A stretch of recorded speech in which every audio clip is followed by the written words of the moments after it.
Warning, brave adventurer. This episode of Echoes of Honor may contain adult language or adult themes. Viewer discretion is advised. Hello.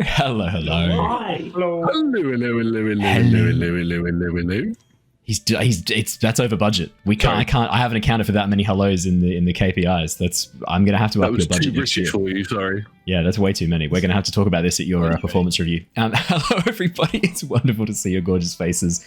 We are here, we are back, we are playing the premier Cosmere RPG campaign, Echoes of Honor. Thank you so much for joining us. We are super keen to get started. Super quick announcements before we begin. I am looking forward to seeing all of you on Thursday night for our Curse of Strahd 2K subscriber Q&A session. Remember, if you have not submitted your questions, do so now, and I'll put a post on YouTube. I did mean to do that last Saturday, and I completely forgot. It is on Discord, the post for questions, but make sure you put the questions on YouTube as well. It does not have to necessarily just be about Curse of Strahd. It's also just a Q&A for the Lost Archives in general. But please feel free, any and all questions. I will have a number of the cast joining me on Thursday night, including, at this stage, it's looking very likely, Tom. Tom is going to jump back in for our Thursday night, which will be super exciting. Yeah, I know. Well, we'll see.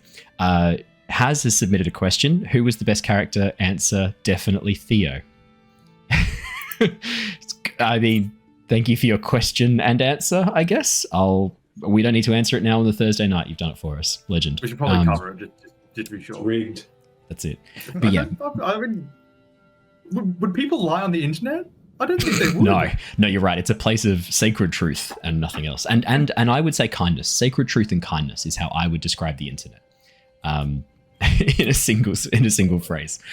So yeah, we're looking forward to seeing all of you on that Thursday night special stream. It'll also be kind of like a little bit of a Christmas check-in and everything before we disappear for the holidays. I'm not 100% sure when our last session will be for each of the streams, but it'll probably be the week or two leading into Christmas, possibly even a little bit earlier. Which means I'll try and fit in some other fun stuff in the meantime. I know we've had some requests for another Hello Kitty Island Adventure stream. Yes, I will. There will be copious amounts of alcohol, obviously. I'm not doing that sober, just like I didn't last time. So yeah, I'll keep you posted on what that'll be, but that'll probably be our final stream before Christmas. Will be a Merry Christmas Hello Kitty Island Adventure stream, because why the fuck not? With lots of rum, I think would be the best way to get through that. But yeah, that's all the fun news to share before we dive on in. Anything fun before we do our recap and jump into the session? We've got a full party. We've got everyone here tonight, which is super exciting. Sweet. Then I will do. Oh right, there is one thing. I got some news. I'll go. Thursday night. Yep. We also get some Maisie Peters news. We also have Jacob rejoining us on Thursday too. That is true. Yep. Good that is very, very true. We've missed. There's been no updates on Maisie Peters. For those of you who are new to the Maisie Peters lore, for those of you who are joining for Cosmere haven't seen Jacob, we have a player who was in our Curse of Strahd campaign who made sure we knew about a up-and-coming music artist, Maisie Peters. His obsession with her was frankly disturbing at times, but he made sure we always knew what was happening. And I don't think that's a misrepresentation of him or his character that's on the internet now forever. So, borderline criminal. Thank you. And this is why we have the content warning, so that everything we say after that, and while I'm out of focus, everything we say after that, it doesn't count. Right, now let me do our recap. Let us jump into the session. Our story began on the western edge of the Shattered Plains with Gark, Mickey, Neivien, Rav-eth, Alaran, and Ztar, survivors of a brutal attack upon the Bethab caravan in the night. With the group having now made their way to the Aelthi war camps on the Shattered Plains, they have soon found themselves embroiled in the political machinations of the Light Eyes. Alaran, Neivien, and Mickey warned High Prince Bethab's chief scribe, Bright Lady Dala, of the plight of the caravan, however left out some key information regarding their suspicions of who was responsible for the attack.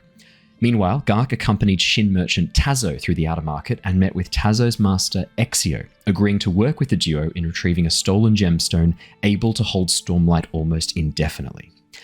Ztar was also off on his own during this time, deciding to use his appearance as a parshman to help infiltrate the Thanador war camp to spy on Bright Lord Rezi, the man the team suspect was the shard bearer who attacked the caravan. Overhearing a conversation between High Prince Thanador and Rezi, Ztar heard mention of a conspiracy and the need for Rezi to overcome the shame of his duel against Adelin Colin. Back with the survivors of the caravan and helping tend to the wounded, Rav-eth spotted an elder Horn-Eater man approaching. Introducing himself as Hula, it was soon discovered he was uncle to Mickey and had been seeking his nephew with urgent news. Not long after, a contingent of Bethab's soldiers arrived on horseback, having been alerted to the group's plight by the others, taking those well enough to ride back to the war camp. With their individual escapades completed, the team reconvened on the steps of the command center building in Bethab's war camp, Gark sharing the supplies he had been given by Exio to assist in the group's efforts. The surprise arrival of Mickey's uncle Hula, however, quickly derailed the reunion. Hula revealing Mickey's older brother is ill, and Mickey must return to the Hornita Peaks to take his place for the family. Bidding the party farewell, Mickey departed, Hula remaining to fulfill Mickey's oath to acquire a shardblade in his absence. The team soon shared most of what had occurred and their suspicions to Hula, deciding that the best course of action heading forwards was to first get a good night's sleep and then continue their investigations in the morning. Just as the team were bedding down, however, a noise from an adjoining room drew Ztar's attention. We left off last session as Ztar opens the door to find three figures clad in black, one raising a blowpipe to their lips, ready to shoot. And that is where we left off last session. We're going to jump straight back in. To describe the room once again, you are in one of the barracks that has been left slightly less inhabited as a result of the ongoing war with the Parshendi and the hunt for gem hearts on the Shattered Plains. This entire floor, the second floor in this three-story building, is empty. You've had pre-use of this since arriving here. At the moment, and I'll bring you across to a map really quickly, at the moment, all of you are currently situated in a small meeting area on this second floor, near the entrances to each of the individual rooms where you'll be able to bed down for the night.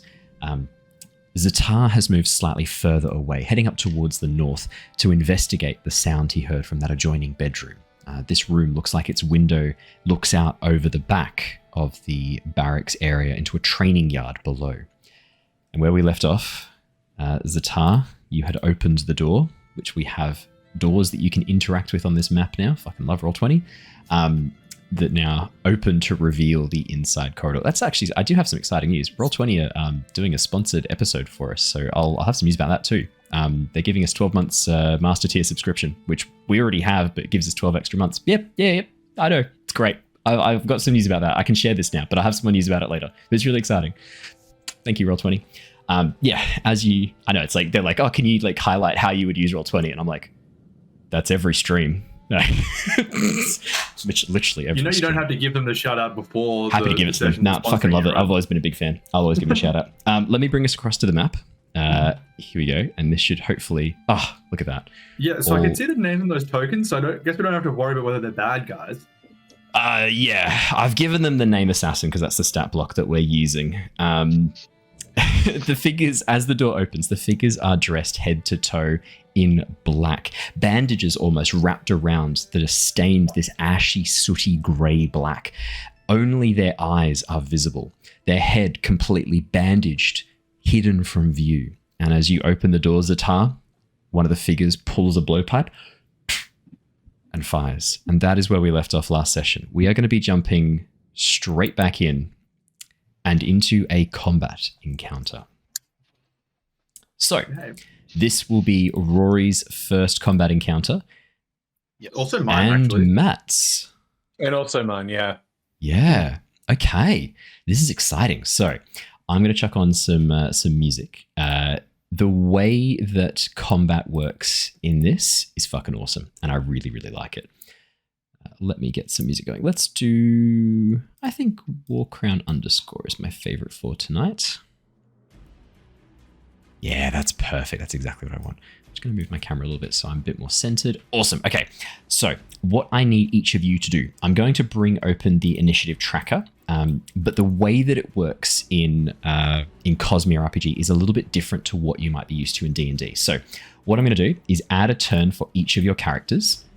And we have, hang on, let me just do that. I'm going to add a turn for each of the characters. And the way it's going to work is we will pick each round whether or not you want to do a slow turn or a fast turn. And I will, or if you're happy to, you can type in S or F to let me know what it is on the actual turn order sheet. Now, the slow turn gives you 3 actions that you can spend. A fast turn gives you 2, and fast turns go first. you will always go before the NPC. So a fast PC turn will go before a fast NPC turn, and then a slow PC turn will go before a slow NPC turn. So, and all your turns kind of take place at the same time. So you can kind of act together. So for example, Raph, if you had picked a slow turn and Rory also picked a slow turn, you've got 3 actions. You can use those together to get some synergy. So Raph might say, I'd like to use one of my actions as a movement. I'm going to rush up here. I'm going to do this ability, which I'm going to give advantage to Rory for this. So you do another action to give advantage, and then you'd spend another movement to move back out of the way. So that's kind of how it works. Owen, sorry to interrupt you. No, go. You need to give line of sight to Rory's token. Can he not see anything? I do not. You're a little bitch. I'll fix it up right now. You should have it. Hula's actually blind? 30 feet. Yep. No. You should be able to see stuff. I see what the problem is. This is a super easy fix. You should now be able to see everything. Yes. Got it. It's a super easy fix thanks to our future sponsor, Roll20. Roll20. Raph, can you see things or no? No! You can't see things. I can't see things. That's okay. I can fix you. Do you have a loading screen? Is it the ants causing your problem? Or is it actually like... Oh, yeah, I do need to boot up Roll20, hey? If you're not in Roll20, you won't be able to see Explain things. why you don't see Roll20, yes. Yeah. No. You'll be able to see stuff in a second. If I do this, and I do this, Raph, you should be able to see everything now. It should all be working. Oh. Yes. Perfect. Raph, are you level 2? Oh, are we level 2 now? Oh, yeah. Mate. Yes, please level up. On it. Carry on. I'll fix it. Do you need help leveling up? Do you know how to do it? Nah. So on Demiplane, open up Demiplane and edit character. It's in like the character manager, which is little 3 bars next to your name. And then you can jump in and you can add a level there. Yeah. I'll work it. I got it covered. Don't you worry, lads. I'm going to say, so to explain this and to give you a turn to recover, Neivien, I'm going to say you went downstairs to use the bathroom and you're going to return upstairs next turn, which will give you 1 round of combat to get your character sheet updated, if you like. Would that help? Valid. Yeah, go for it. Sweet as. Naveen's popped out to use the loo. So what you see is exactly what you can see in front of you right now. You've all sort of been arranged around these tables, taking a bit of a moment to rest, to relax. As Ztar pushes open these doors, the assassins immediately spring to action. So can I have all of you please select whether or not you would like to do a slow or a fast turn? I'm going fast. Sweet as. Fast for Ztar. I'll probably go fast as well. Fast for Rav-eth. Fantastic. I'm a speedy Gark. boy. I'm a speedy boy. Fast for Hula. Speedy them. I think I might go slow. Slow for Gark. Yeah, it's fine. Perfect. Neivien, we're giving you a slow turn just in case you can get your stuff done in time. Alaran. I'll go fast as well. Fast as well. I have some news. Good or neutral, I guess. The assassins are also taking a fast turn. Alrighty, Really? So crazy, I know, right? So Ztar, Rav-eth, Hula, Alaran, all of you are going first. You can go together in any order. You can discuss briefly what you kind of are thinking. Imagine you're like shouting out instructions in like a 10-second round. So everything in Cosmere is metric. How nice is that? So every round is 10 seconds. I know, it's just so good.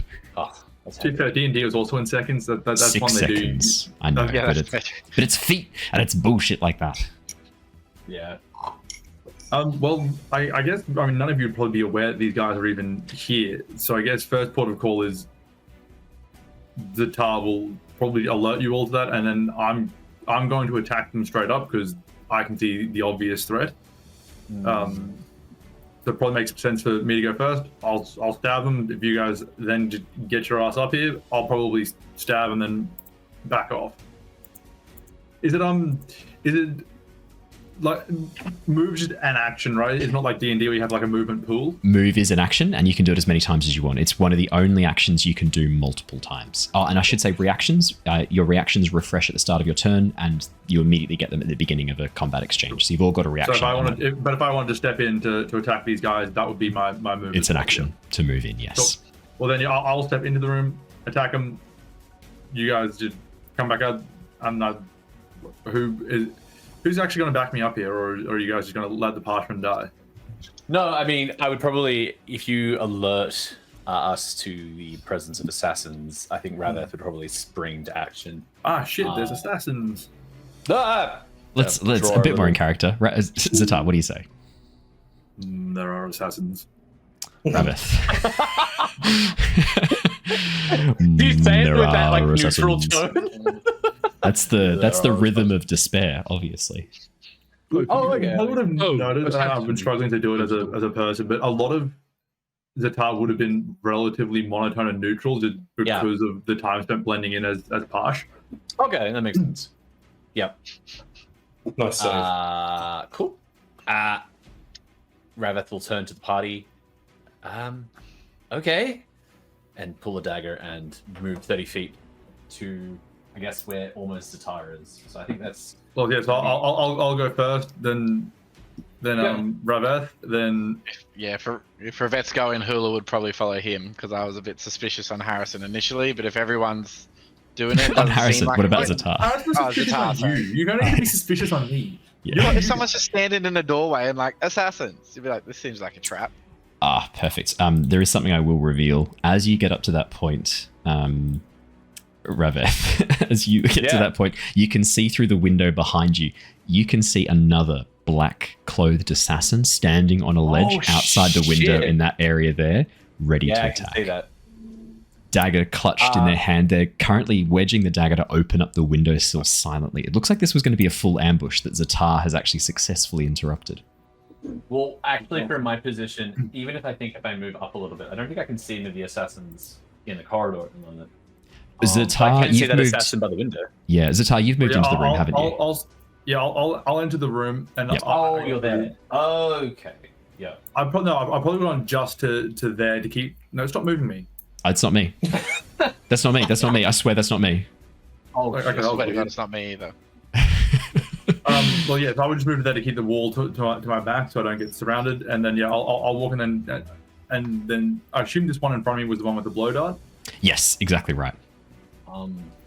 Then I'll use my new fancy quick draw on my knife to pull it out immediately and to slice him.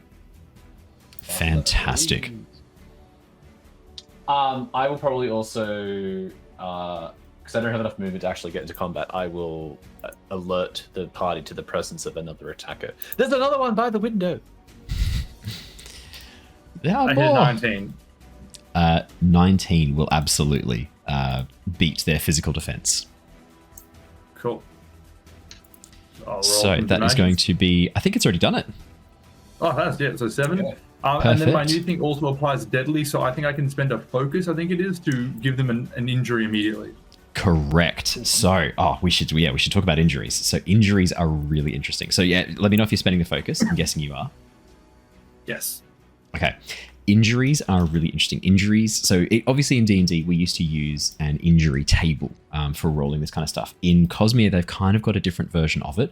I would be interested in looking at actually putting in place like a custom injury table. But essentially, as if you're reduced to 0 hit points, you automatically suffer an injury.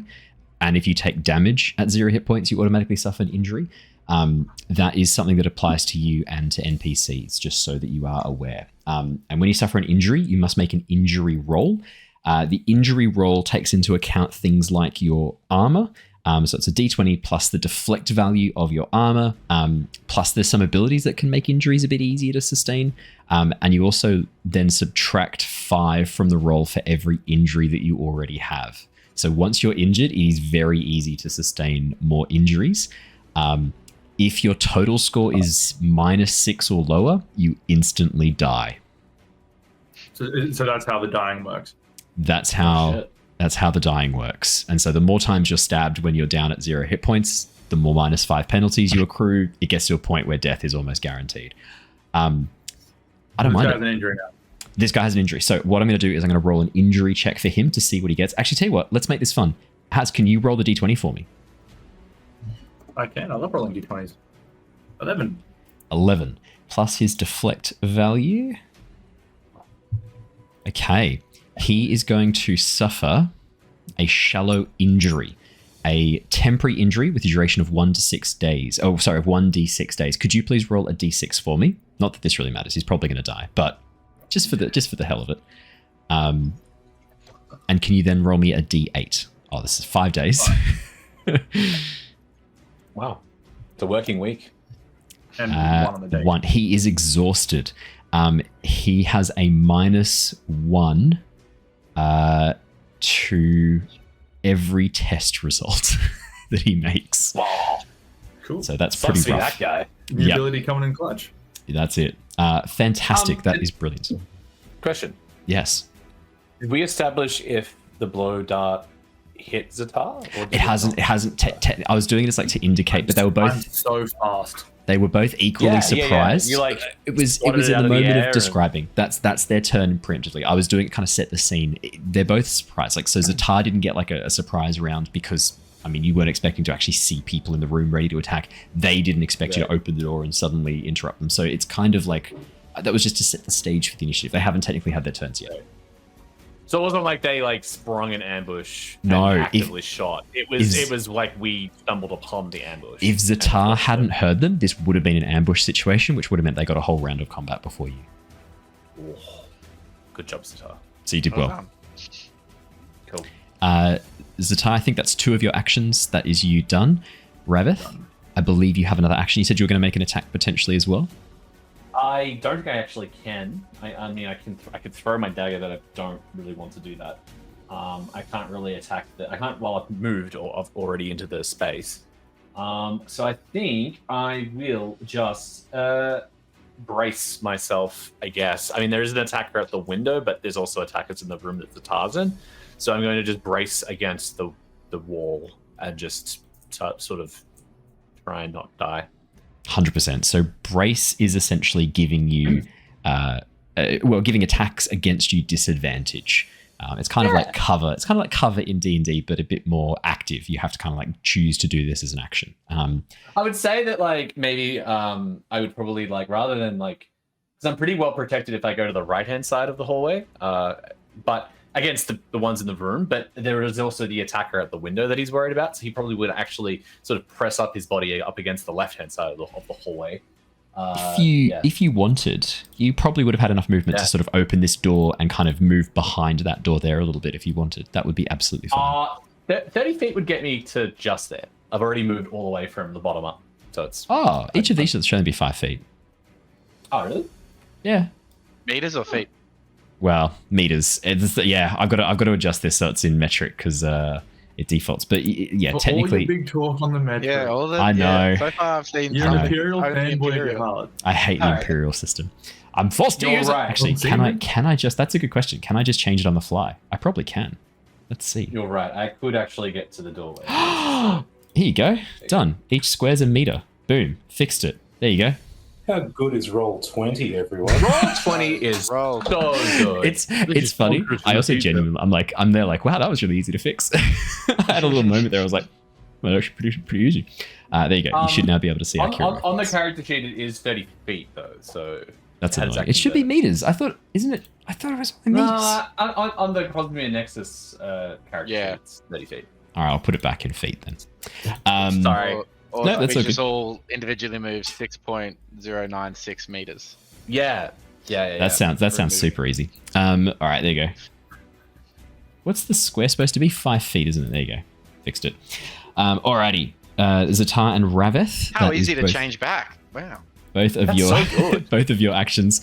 Hula, Alaran. Both of you still have your fast actions, which means you've got 2 actions to take. I'll jump in there then, and Alaran is going to. Alaran away. Down the stairs. Go find Neivien. To the bathroom. Yeah, there hasn't been an immediate, like, everyone's dashing in for a perceived threat against us. So Alaran's going to start. He's going to use the move action for his first one, and he's going to move up to this point. Can I see anything from there? I don't think I can see a single enemy. Mind you, Rav-eth, as he was running, would have said that there was an attacker by the window, so you would know that. Which way's the window in the building? Is it to the right-hand side? You should just be able to see. Oh, it's just the angle's not quite right. You're just out of sight of it. Are you saying it's this over here? Yeah. Because I was going to run here for... Yeah, I was going to run over here for safety, thinking that all the action was to the north, and then brace there. No. You can, but yeah, no. Don't do that. I'm going to stick with that as I rush up, thinking all the action is up this hallway, and got confused. I'm going to play with it because gotta own that. And I'm going to take the brace action as my second action as I rush up to the wall, stand behind the wall, and put my hand on my blade as if I'm ready to then charge in for my second attack. But I'm going to hold a brace in this position as I'm just thinking rather than dashing straight in. Fantastic. And then make eye contact with the enemy. Nice. For your brace, what I'll do is I'll give each of you a shield symbol on your little characters so that we know you are braced. There we go. Perfect. So we're not got disadvantage against you.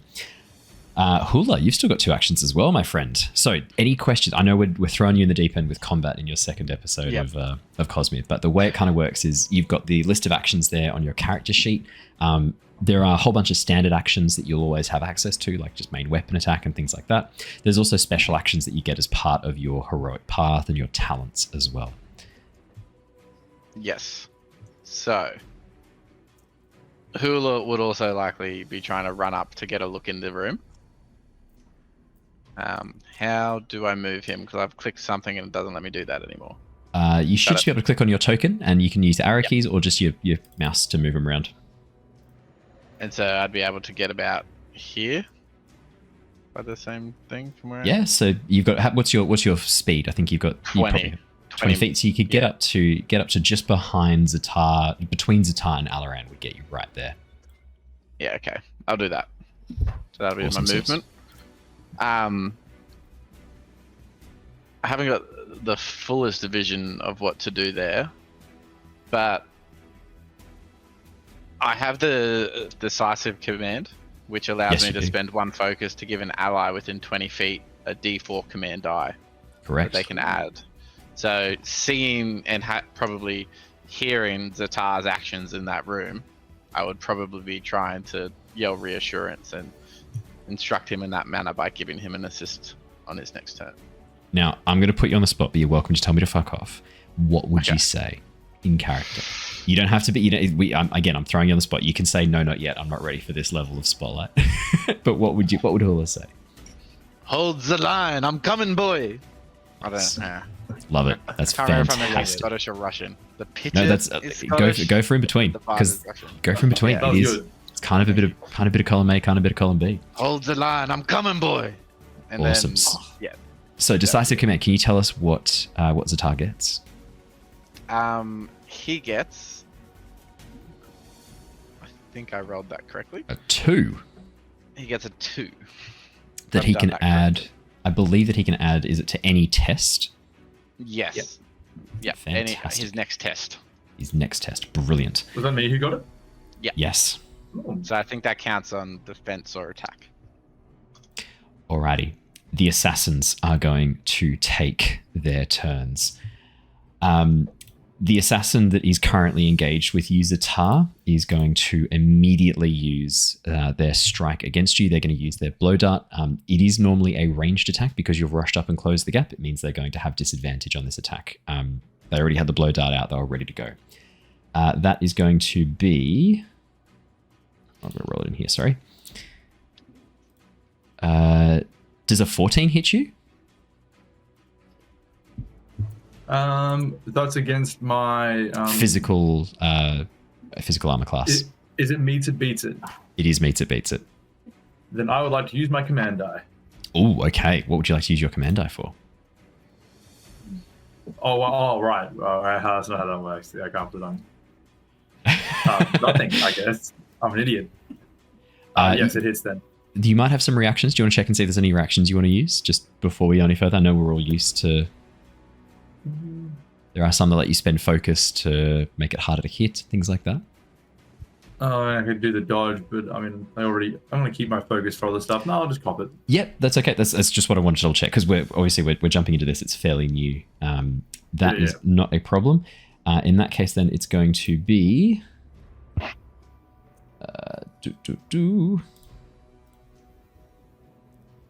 Oh, it's rolled twice. Okay. Well, don't worry too much about the to hit, because that's already rolled. That's going to be 9 points of damage, Ztar. Plus 8 seems like a lot. It does seem like a lot, doesn't it? Okay. 9 damage you do, then. Ow. The other assassin behind turns to his comrade, forgets the parchment, and pushes through the door, moving past you, Ztar. Did you want to use your reaction to try and stop that? You're muted, Has. I muted myself and then started talking. I don't even know what I'm doing with myself. If he's moving past me, can I reactive strike that? Yes, you can. And I would like to reactive strike that. Fantastic. So reactive strike is a reaction that you can use to basically... It's like an attack of opportunity, basically.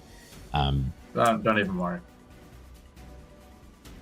No dramas at all. So spend the focus. That is going to be a 7 to hit. That does not hit as the assassin moves past you. Looking at you confused, Ztar, as they're trying to understand why this parchment is attacking before pushing forwards. This one is going to move up towards Rav-eth and make a strike against Rav-eth. No. Rav-eth, that is going to be... That's only going to be a 12. What are they trying to beat? My armor? Your physical defense. Yeah, it misses. That including the brace?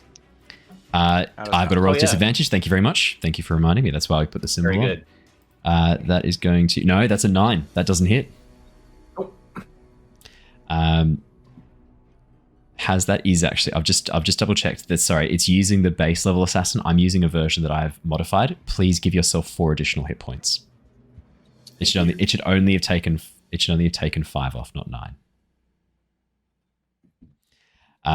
We're using it. We're different version of the adversary of the assassin. I was rolling it in demi-plane, and it's rolled the base version, not the special version I made.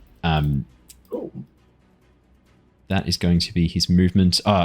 Yep. Actually, technically, on their movement, whenever they use their movement, they can give themselves the gain advantage. They can spend a focus point to gain advantage. The slightly different version. He's not going to do that, so he will take the disadvantage. This one's going to run past you as well, Ztar, and move towards Hula. Now you can spend another... Oh no, you've used a reaction. Don't worry. Hula, as this one rushes towards you, you watch as he pulls out a curved blade, this very small curved dagger, beautifully made. And as he splits it up, trying to cut across your chest, that is going to be a... Oh, and... Is that is not with disadvantage, sorry, because you didn't brace. That is going to be a 14 to hit. I have 14 physical defense. I am meeting and beating exactly the armor classes. That is going to be 6 points of damage, Hula. Okay. And the last assassin is going to move up into the corridor. He's going to use the distance to take a step back. Technically, Rav-eth is actually going to move away and outside your area. If you want to use your reaction to make a reactive strike, you can spend a focus to do so. I would love to do that. Yep. Fantastic. Okay, so I just roll whatever it is. Yeah, just roll it as if it's a normal attack for your reactive strike. Rolls for my character sheet real quick. Cool. So it's just like a normal physical attack. Cool. Let's see if it works. I believe. Did it come through? Are you rolling it through demiplane or Roll20? I was rolling it through demiplane. Maybe it That'll do it. If you tell me what the numbers are, that's fine. It's a 12 to hit. 12 is just not enough. Miss it then. Just not enough. Dang. The assassin's going to pull back the bow, and he's going to send a shot down towards Gark and Neivien. Now, this is not a arrow that he is aiming at either of you. It is a smoke bomb attached to an arrow. As the arrow flies and strikes into the wall, Gark and Neivien, could I please have you both make me? This is going to be... Let me just pull it open again here. Naveen's on the loo, isn't she? True. I have it. Well, it depends. Are you leveled up? Yeah, but I want to come up from the loo. Then Neivien wanders up, ready for her slow turn right as this happens. Could I please have you both roll me a speed check? Could I Actually, argue? I'd argue that's a... Yeah, well, go on. Agility, but yeah. I was going to say, could I argue a reactive strike to bat the arrow away? I will allow it. Yes, that is fucking hilarious. Absolutely. 100%. To try and like deflect the arrow. Yeah, for sure. Yeah. Spend your focus. If you can make me an attack, I'll do it as a contested. I'll do it as a contested skill check. So roll as if you're doing like a melee attack, and I'll roll as if they're doing their ranged attack, and whichever's higher is going to be able to succeed. Yeah, I'll do it as an improvised weapon as I pick one of the like Brilliant. plates or something up and bonk with it. Yeah, fantastic. Roll. Oh no, probably not. 7. That is not going to be enough, unfortunately. So I'm gonna say in that case is using your reaction is to try and bat this out of the way to avoid the smoke powder going off. Yeah. You are going to be affected by this. I'll put down the area of effect, but at the moment, currently where you are blinded while you are inside this range. It is a massive explosion of smoke and choking dust that spreads out. Neivien, could I please get an agility check? I've just done it for you, and it's a good old 4. It's a 4. Neivien, you are also blinded while within the range of this. I'm sorry. That sucks. I'll put down here we go. I'll put it down here. Oh, sorry, that's a bit big. There you go. As it explodes on the back wall. That is the assassin's go. We are onto the slow turns. Gark and Neivien, each of you get... Oh, sorry. That's not quite all the assassins go. The one that comes in the window. This one jumps in through the window and runs at Alaran. As he runs towards you, Alaran, you watch as he pulls the bandage up a little bit higher. This one seems to be much younger than the others. As he pulls the dagger free of his belt and moves towards you, you can see poison glinting on the blade. Die, Aelthi! As he then stabs it towards you. Does a... No. 5 does not hit you. That is a natural 1. That is a complication. Whoa. Right. So, complications. The way that things work is whenever you roll a natural 20 or a natural 1, you get an immediate effect. In this instance, because it is an NPC complication, I'll just pull open. There's a list of like suggested ones for in the midst of combat. Adversary opportunities and complications. Here we go. So,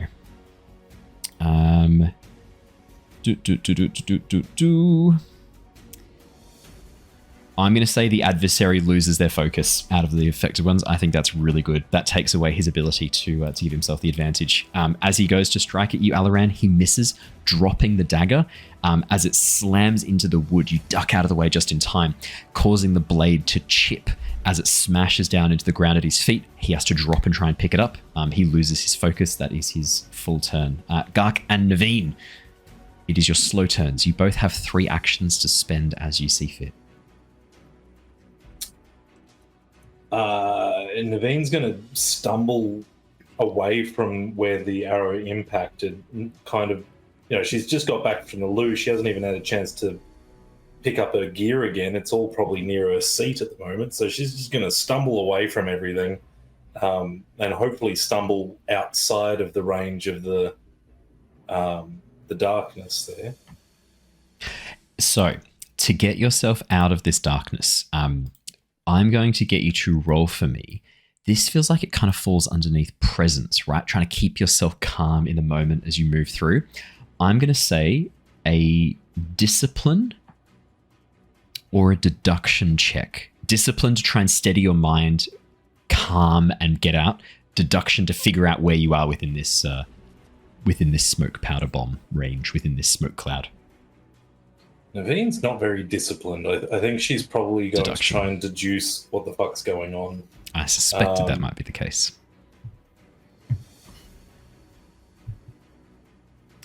Hey, 14. That is enough. Neivien, you remember exactly where you are. You know where you were when the smoke powder, when this smoke bomb went off, whatever this was. This design with the deduction, the design of this is really interesting. It looks like it had some sort of fabrial style device built in. There was a gemstone attached to the back of this arrow and a spike that when the spike was pushed in, activated the gemstone and triggered this metal box, roughly about sort of 5 centimeters wide, about 6 centimeters long, attached to the arrow. The whole head of the arrow had been turned into this device as it has activated. You have some thoughts, something similar. Potentially you could play around with an idea later on, maybe. And as you move nimbly out of the smoke, you wipe your eyes, coughing up black soot. You are outside the range of the smoke. Excellent. I think still in a slight state of shock. She's just gone to the loo expecting to come back and have some nice drinks with these people she's getting to know. She's probably just going to start shrieking at the top of her lungs. Screaming is a free action, so you've only used... Nice. Yeah. You've only used one action so far. Move. You've still got 2 left. Good. She's a scholar. She's been around a lot of, pens and ink and that sort of thing, and scrambling to think of anything that she might have that's even remotely useful. The first thing she thinks of, these people they're covered head to toe. We don't know who they are or what they want. So she's going to try to mark one of them in the expectation that they'll try to escape. So she's going to pull her vial of ink out of her bag that's on the floor next to her near her bench and try to yeet it at one of the assassins' faces in the hopes that it'll leave a big black stain across their face and also potentially blind them. I like that a lot. Could I get you to roll for me? I'm going to say this feels like almost a strike. Yeah, I'm trying to blind them, so yeah, I'd say it probably would. Yeah, this probably falls most under a strike. Yeah, go on. So would this be an improvised weapon then, or? Light weaponry? Yeah, light weaponry, I'd say, for sure. There's not really like an improvised weapon in Cosmere. It sort of falls under light weaponry or not. We could technically use this under like push an object. But under weapons, I've got a button for improvised weapon. Oh, then let's use that. Yeah, for sure. Use that. I thought there wasn't an improvised weapons thing. I was wrong. I have... That's my whole character. Yeah, true. Maybe, I don't know what you'd want to do. There's not many thrown weapon options. There's a knife, there's a javelin. Do it as a knife. Thrown. Yeah, a knife's the best. Okay. Yeah, do it as a knife, for sure. Improvised light weapon. So you throw a bottle of ink at them. Is your ink distinctive in any way? Is it like a black ink, or have you got like a gemstone infused ink to give it a different color? So obviously you can use different gemstones crushed up as a powder and suspended in the ink to create different colors of ink. I'd say Neivien has probably 2 colors ink. She would have normal black, and then she'd probably have red for any amendments and corrections as she's working through her documents. And I think I'll be throwing the red one. Yeah, nice. Alrighty, yeah, make me an improvised attack light weapon. And if you're rolling it in demiplane, I won't see it. It'll have to be in Roll20. Yeah, no, I'm doing it in Roll20. Legend. On that front. Oh, 15. Fantastic. I am going to rule that it doesn't do the full damage, but I will say that a bottle of glass smashing against your face is going to deal at least half damage. So I'm going to rule that does 2 points of damage, as well as the 15 to hit, and then 2 points of damage against and it's the one closest to Alaran, yeah? The assassin closest to... I guess may as well. It makes sense. And does that cause any blinding effect? Yes, it does. Yeah, ink in the eye. Yeah. As they take the damage, you watch as the assassin curses in a language you don't speak. As I've just checked your page really quickly, as the ink goes in their eyes, you see them trying to wipe away at it, trying to avoid this blinding that they're currently affected by. Good. And then I'm going to just kind of stand there and get my bearings a little bit and see what Gark does and potentially assist. Sweet as. Gark, my boy. I'd very much like to try and deduce where I saw Alaran before smoke bomb went in my face. Yep, love it. Oh, no, need to click that. There we go. That's a 10. 10. You stumble through the area. It's going to use twice your movement to escape, but you can still escape. Cool. I'd like to grab the table that's next to me, please. Yes. Yeah. Can I have an athletics test, please? And I imagine you're then going to throw this at the... Oh no, the plan is to grab the table and run out of the mist going, ah, and into that assassin. Definitely athletics then. Definitely athletics test. Ooh, that's an 20, unnatural 20. Gark, you grab the table, your eyes stinging from the smoke as you take a breath through the corner of your jacket, kind of moving it across. You get a big breath. You pick up the table and then sprint out of the dust and out of the smoke. So it's going to use, so that to move through that area, we'll use 5, 10, 15. So 20 feet of movement will get you just to the edge so that you're outside the boundaries of the smoke. Oh yes, I have 25 feet of movement. Perfect. So I can move one more square. Perfect. Yeah. How many actions would that be? 2. So, oh no, just 1. Move. Technically interact with an object is an action, kind of. Yeah, interact with and then I'll just strike. I love it. Strike the assassin with the table. Let's do it. This will definitely be an improvised weapon. I'm going to argue an improvised heavy weapon.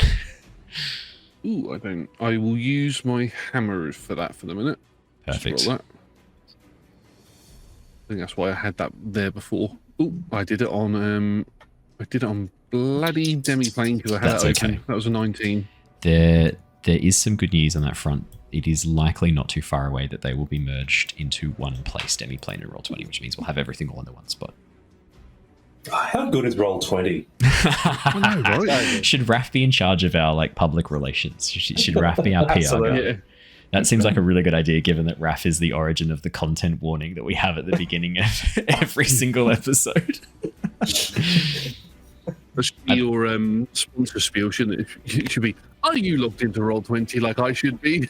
That's it. What was your to hit, Josh? It was a 19. Oh, 19 hits, yeah. Give me the damage. Let's do this. That's a point. I might as well have that bit open. That was 10 damage if I'm using a D10 as my damage for it. I'm happy for you to use the D10 as your damage for it. You're literally charging this person with a table. That's going to hurt as you slam into them. I'm happy for that. Brilliant. Alrighty. At the end of the round, the smoke... Hold on, I've still got one action. Oh, you do. Apologies, you do. I, seeing that Gark kind of has things sorted, I'm assuming I can kind of see around this smoke? Yeah. Yep. Okay. Are any of the windows on the perimeter of the room near me open? Yes, the window immediately to your right, just here, is open. And are those stairs that are next to that? They are stairs indeed. Yeah, okay. I'm just going to run over there and lean out the window and again start screaming, assassins! There's assassins in here! Neivien, as you scream that out into the night, you can immediately hear the cries from the guards rousing people as the barracks right across the avenue from you, like 30 feet away, you watch as torches and lanterns begin to light up, spheres uncovered, as soldiers begin to reach for weapons, looking to the window and pointing up at your area there, pointing up at your room. I'm done. Alrighty. The cloud of smoke dissipates at the end of the round. We start up again. Could each of you please tell me, or if you click on your turn in the initiative, you can change your turn to a fast or a slow. What would you all like to do as we enter the second round? Fast. Sticking fast. Hula sticking fast. Ztar sticking fast. Rav-eth. Hello. Hello. What is it like with the alert going out? What are the assassins looking like? Are they freaking out? Are they? Yeah, as Neivien runs to the window, you hear Rav-eth, the one next to you, looks towards the assassin. This one looks female, the one that's currently attacking Hula. Very, very lithe. With the bandages wrapped around, it's kind of hard to see much, but you hear as the assassin that's currently attacking you goes, "Shut that woman up!" And you hear an affirmative from the one in front of Hula. Which was the one that got attacked by Ztar in the room? Are they currently in the corridor? Yes, they are. Is the one that got attacked in the corridor in combat with me? Yes, they are. Great. I'm going to just continue the attack. And so would you like a fast or a slow turn? Fast. Fast turn. Perfect. We'll get to you in a second. Alaran, fast or slow? I see you've selected slow. Yeah, I've gone to a slow. Gark, Neivien, stay slow. She's mentally quick, but physically slow. I tried to change mine to fast, but it wouldn't let me. That's okay. I'll do it now for you. There you go. All right. Is everyone happy with their turns? Yes. Easy peasy. Alrighty. Rav-eth, Hula, Gark, Ztar. Alright, well, there's still a dude right up in my face. Like, the one I attack is the one next to me, right? Correcto. Well, I guess it's kind of a door in between those, so... Yeah, so the one that's currently I am. attacking Rav-eth, if you move up sort of there, I'm happy to say you can kind of hit them through the diagonal. The one that's attacking Rav-eth. Cool. Well, then I'm just going to keep stabbing him. Remember, you have the Fantastic. command die still. It's till the end of thank your you. turn. Yeah. Which apparently is just like a D4 on whatever you In roll. that case, if Ztar, you're looking like you're about to attack the one that I'm attacking, I will actually give you the aid ability. And sort of try to distract while kind of flanking them a little bit, because we're kind of attacking them from kind of both different angles. So yeah, sort of I try to like gain the attention, like, hey, over here. And then I like kind of like throw my dagger around, like, and then I kind of try and get there. Sorry, some of us missed that. What do you like? Yeah, I got my dagger and I go, No. Perfect, thank you.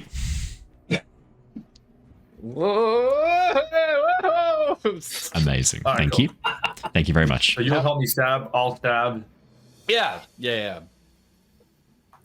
So I think aid gives you stuff. So yes, aid.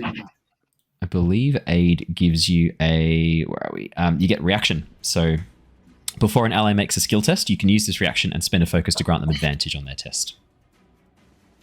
Yeah. Sweet. Well, then I'm going to start stabbing. So that's done. With advantage, I imagine. I mean, can he see the roll first?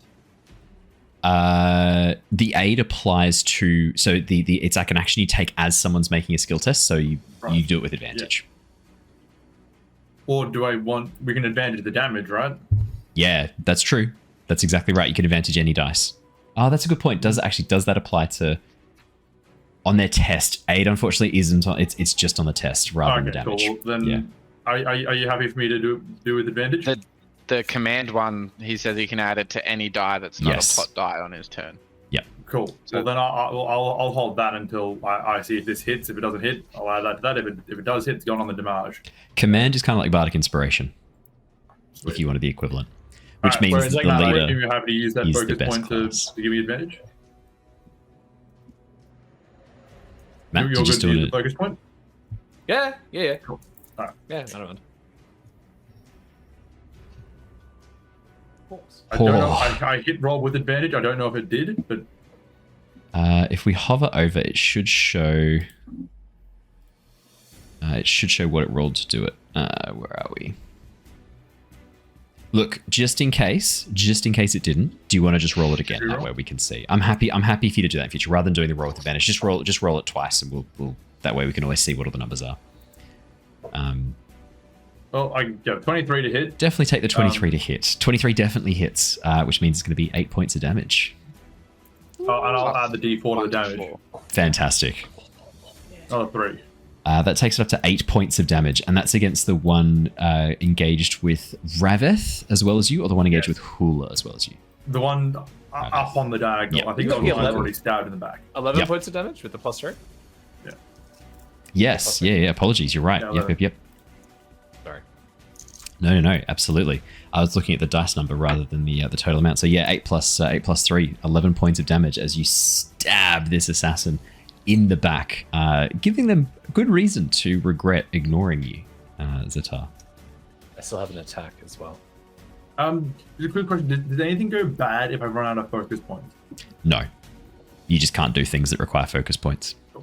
And they recover on a short rest, I think. Is it? Short and long rest. Yep. Cool. All right.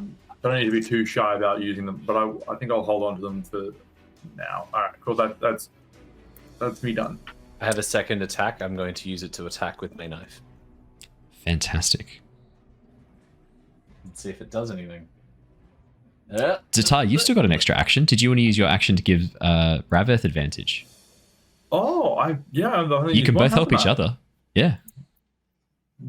Why not? I guess I do. If And you it want to kind use a of- focus point. Yeah, true. Yeah, I will. Fair's fair. Kind of makes sense. Like Oh. Rav-eth goes to pretend to stab, Yeah. so the assassin turns towards Rav-eth. Ztar, you then stab them in the back as they then turn to deal with you. Rav-eth then stabs them in the back. Yeah, Yeah, so I'll 100% do that. And then Rav-eth. give them who are you calling a parchment? Oh, Stab just in as the back. well. That first attack's only a 10 total. Just as well. Ooh, reroll, please. Reroll. I believe. What should be a natural 20? No. I haven't had a natural Hey, 20 pretty- tonight. That's. Wait. Did it go through? I can't see it here Okay. yet. That's all right. What was it? You can just tell us. It's fine. No. It's. It was a nat 20. Was it? No, Ah. my thing is just. It's not re-rolling at all. Oh, the reroll strategy button there. doesn't work. You have to request it as a new thing. Oh, well, that'll explain it then. Yep. Cool. Let me just regularly attack them. Yeah, just do it. Just do it as that. That's the easiest way to do it. Yeah. Well, If you're wondering where this amazing map came from, 2-minute tabletop. Most of our maps and assets come from 2-minute tabletop. They are absolutely brilliant. Thoroughly recommend. just another 12. 12 Oh, buddy. That's annoying. is just not enough. That's okay. I'm sorry. What makes you squander my focus so strongly? So freely. Was it not good enough for you? I tried my best. I'm sorry. Gark and Hula, you've still both got turns. Fast turns. 2 actions to spend as you see fit. Yeah, watching the top assassin getting targeted and distracted in both directions, one way successfully. Hula would probably be looking at the one directly in front of him, Oh, yeah. the one who's recently had a bit of a stab at Hula, and he Yeah. didn't appreciate them too much. I was going to try Valiant Intervention, which would cost me Ooh. another focus point. So does that count as an attack or a strike, or if I can strike to follow up with it, how does that work? Let's have a quick look. Let me pull open your character sheet because this is all new for all of us as we head into a lot of the specific rules that come with the paths. So let me have a look and we will go through it together. So this is your Valiant Intervention. Yeah, so it's an action because it's got a little triangle next to it. Spend a focus to move up to 10 feet, then make an athletics test against the spiritual defense of an enemy you can influence. So the way that this works is it then, on a success, they gain disadvantage on tests against your allies until the target's next turn, to the end of the target's next turn. They can try and resist, but if they do, you gain advantage on your next test against them until the end of your next turn. So it's basically a way of you giving this person disadvantage for this turn and technically the next turn as well, to the end of their turn. And then if I can't do it, I get advantage if I were to follow up with a hit. Exactly. Yeah, okay. So if I can do that and then strike as well, if it doesn't count as... Yeah. Is there map or anything? This is just a single action, so you can definitely do this. Could I get you to roll an athletics check for me?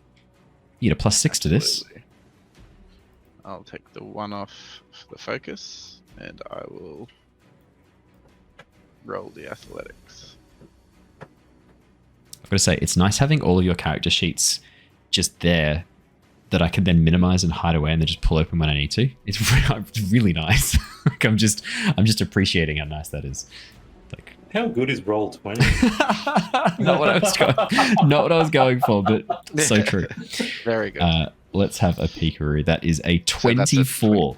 So this Against spiritual defense. Just so I think it's important that you know this. Their spiritual defense is 11, so this is a very easy success for you, Hula. Yeah, good. They're feeling pretty messed They up. are not going to resist this. They're going to take the disadvantage. The way that we're kind of, how do we picture this particular ability? So this was going to be my question. So with your Valiant Intervention, what do we see? What does it look like? In your mind, what are you kind of picturing? In my mind, it's not too far off intimidation. Yeah, It's love it. But in a strong presence, opposed to an intimidating gesture or glare. It's much more like someone's. As I'm walking up, there's like a light behind me coming in the window or something. That's sort of making this person a bit. Ooh, okay. I've picked the wrong guy to come up against. Yeah, 100%. Some sort of spread or some sort of spren has appeared nearby, like an honor spren or not an honor spren. Maybe not an auto specifically, sprint. but- Yeah. Yeah, specifically not. But yeah, some sort of spren's appeared that shows focus or leadership or determination that sort of Yeah. Focus spren? channels a bit of an intimidation, would be my interpretation. Yeah, Focus I was going to smart say, vision. focus sprint could be a good one. Otherwise, maybe even like passion sprint, which the Aelthi would kind of understand this idea. So passion sprint, for those who might not remember, small flakes of snow that kind of fall about around you, Hula, as you pull yourself into position, focus, even like maybe even chant a horny-to battle cry really quickly before like intimidatingly moving towards them as the passion sprint kind of fill in around you. You watch as a few small fear sprint begin to appear around the assassin right in front of you. These small little violet globules that appear at their feet before rising up and disappearing. This seems to have been very effective in scaring the shit out of them. Owen, do you have all the Spren memorized, or have you got a cheat sheet open? Yes. Because that's wild. Yes. I have. Very good. I have most of them memorized. I also have a cheat sheet for when I need to, because there's a lot of Spren, and I've also invented some for extra fun because I can't help myself. So there are little, I do have a cheat sheet specifically for a number of the emotion Spren, because like angst and anger Spren I keep getting mixed up in my mind for some reason. I don't know why. But yeah, I do. Yes, That makes sense. Yes. Like, you're only human, Owen. Well, sometimes we Beep, boop. wonder. Beep boop. I hope so. I could be wrong.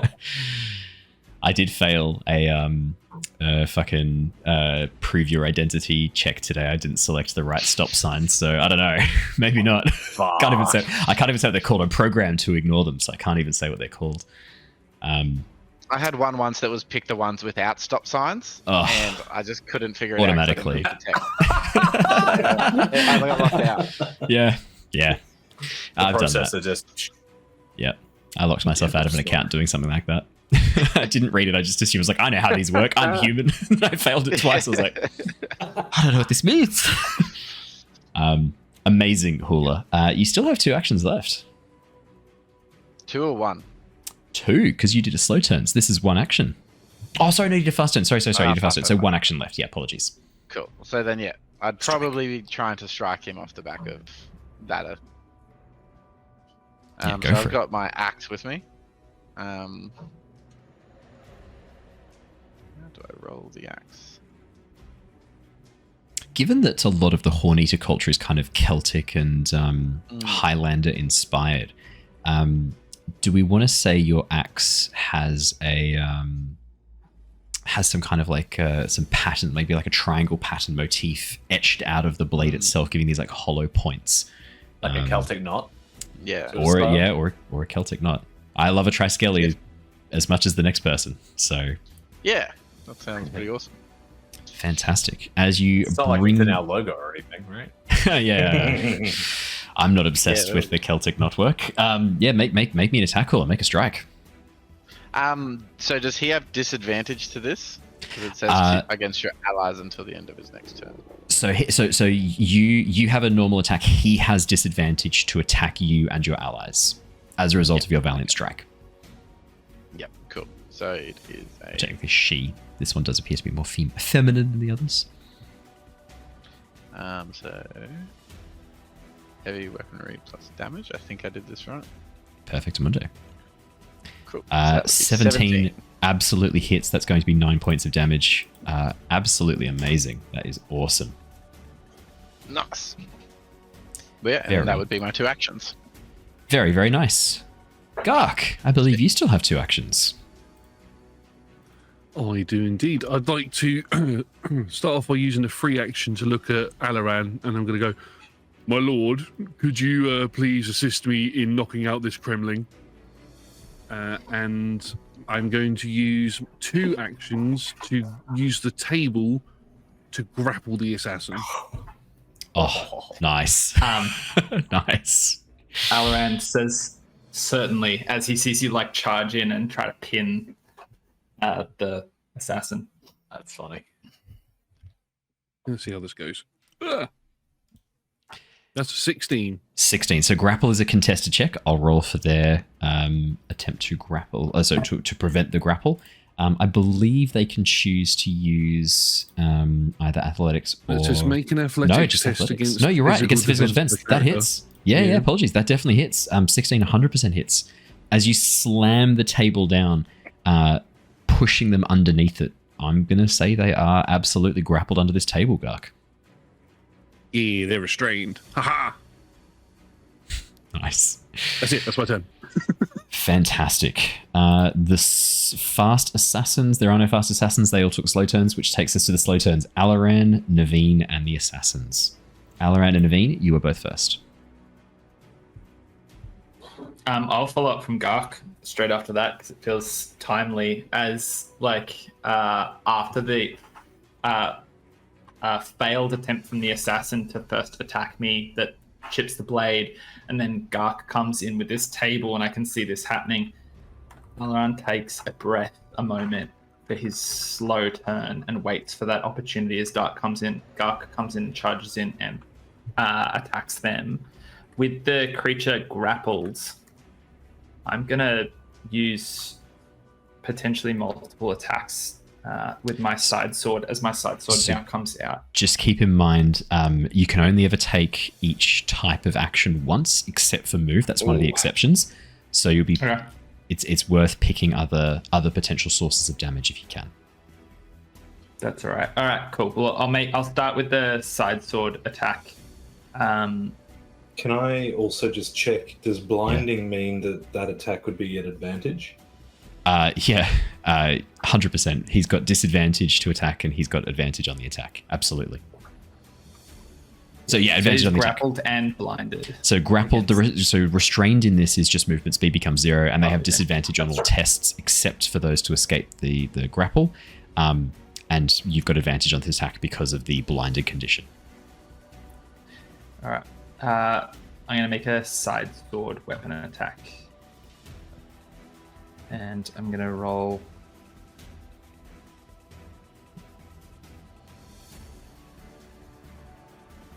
That's a 15. So that one, that 15 was with hits. advantage, right? Yes. Okay. Just in case.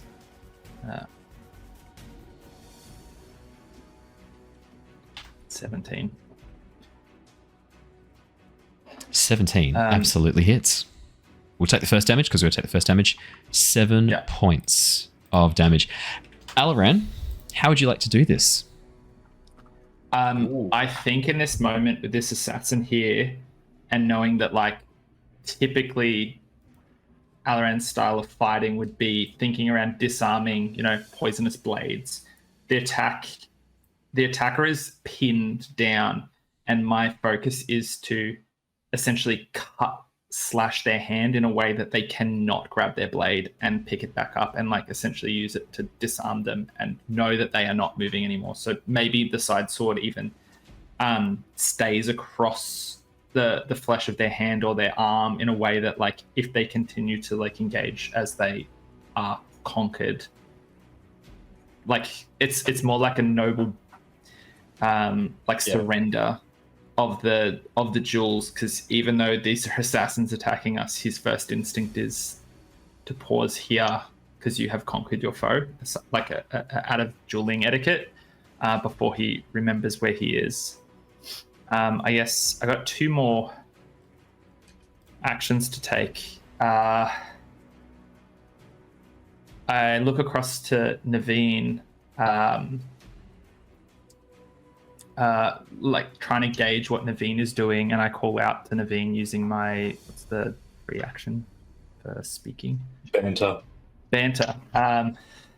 Asking for Neivien to show us what she's, what she can do, what she's going to do, with the anticipation of trying to like see something that I can potentially offer assistance on. As that comes through, and then I think I'll probably call out a decisive command for another attack as I look around to Hula or someone like that could have that.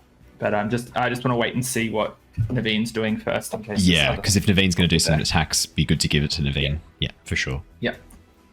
So, Neivien, firstly recognizing that she's pretty far away from the action at the moment, and also putting herself in the shoes of the assassins, seeing how much this whole thing has failed on their end and how outnumbered they are, fully expecting that they're going to be cutting and running and not trying to complete what they're trying to do, just getting out. I think Neivien, obviously she can't see the 2 down the hallway at the moment, but she sure as shit did before, is going to be leaning out the window and screaming as close to possible exact description of both of the current living assassins just out into the night. Yeah. Okay. At this point, Neivien, you can see it's been like 10 seconds since you first started screaming. Well, closer to 20 seconds, actually, since you first started screaming. And you can see that like people are beginning to rouse and get ready. There already are 3 guards rushing over towards your building. They're only sort of about 50, 60 feet away. And as you call out the descriptions, you watch as the guards looking up point, and begin doubling their speed, rushing towards you as quickly as they can. You hear someone call out, "There's a bright lady up there, quick, run lads," as they begin to sprint towards the building. I would actually, and I don't, obviously these guys are covered, and maybe I'm just good enough to be able to give out their description, but if possible, if it's worth my while, I would even make some sort of an action to get even more detailed descriptions of these 2 and start screaming them out. Do you want to take an action and actually like write down or have a go at sketching them? Because that's an interact. If you wanted to do an action, use one of your actions and interact, you could do that for sure. I might try to capture a mental image of them rather than trying to actually draw them, because who the fuck in their right mind in the middle of a fight sits down and starts sketching? Shalon. Who in their right mind? Who in their right mind? Yeah, no one. You're right. Correct. But also, you want to in their right mind. You want to attract that spren, my friend. You've got a vessel must be broken to be filled. Let's have a quick peeker. In that case, then I'm going to say if you're trying to memorize what's this as? Is that how vessels work? Do they need to be broken to be filled? To allow, because it's sealed for the cracks to be filled. Quote. For the cracks to be filled with something else. Yeah, I'm pretty sure this is a direct quote. Well, if it's like an enclosed one. Yeah. If it's like an enclosed one, you'd have to break in a lid. Exactly. That's right. How's that's disadvantage on your next 3 checks for daring question me? You've thought of me as honor, but I am odium in the role of dungeon master. I'm here to punish you all. We always knew that. Yeah, that's fair. So in that case, then, if you're trying to kind of memorize. Yeah, I'm retribution. Yeah.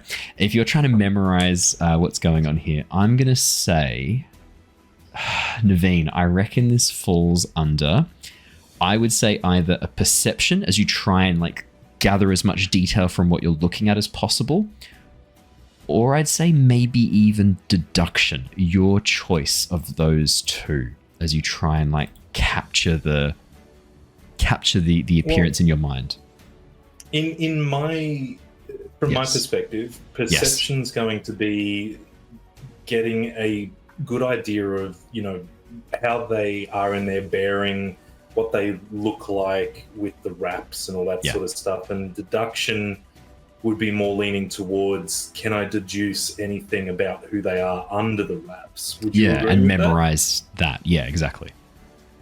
Okay, in that case, I'm going to be trying to deduce anything that I can about the surviving two under the wraps. Yep. And unless there's anything specifically pertinent that I think should be kept secret, I'm just screaming all of this out the window at the same time. I love that Naveen's contribution to this has been a siren. yeah, just general harassment from the back. The Stormlight Sirens. It's a good name. Yeah, go on. Did you Why don't say go first? general harassment from the back? That's Yep. whew. Yep. Wow. I think we've got the episode title.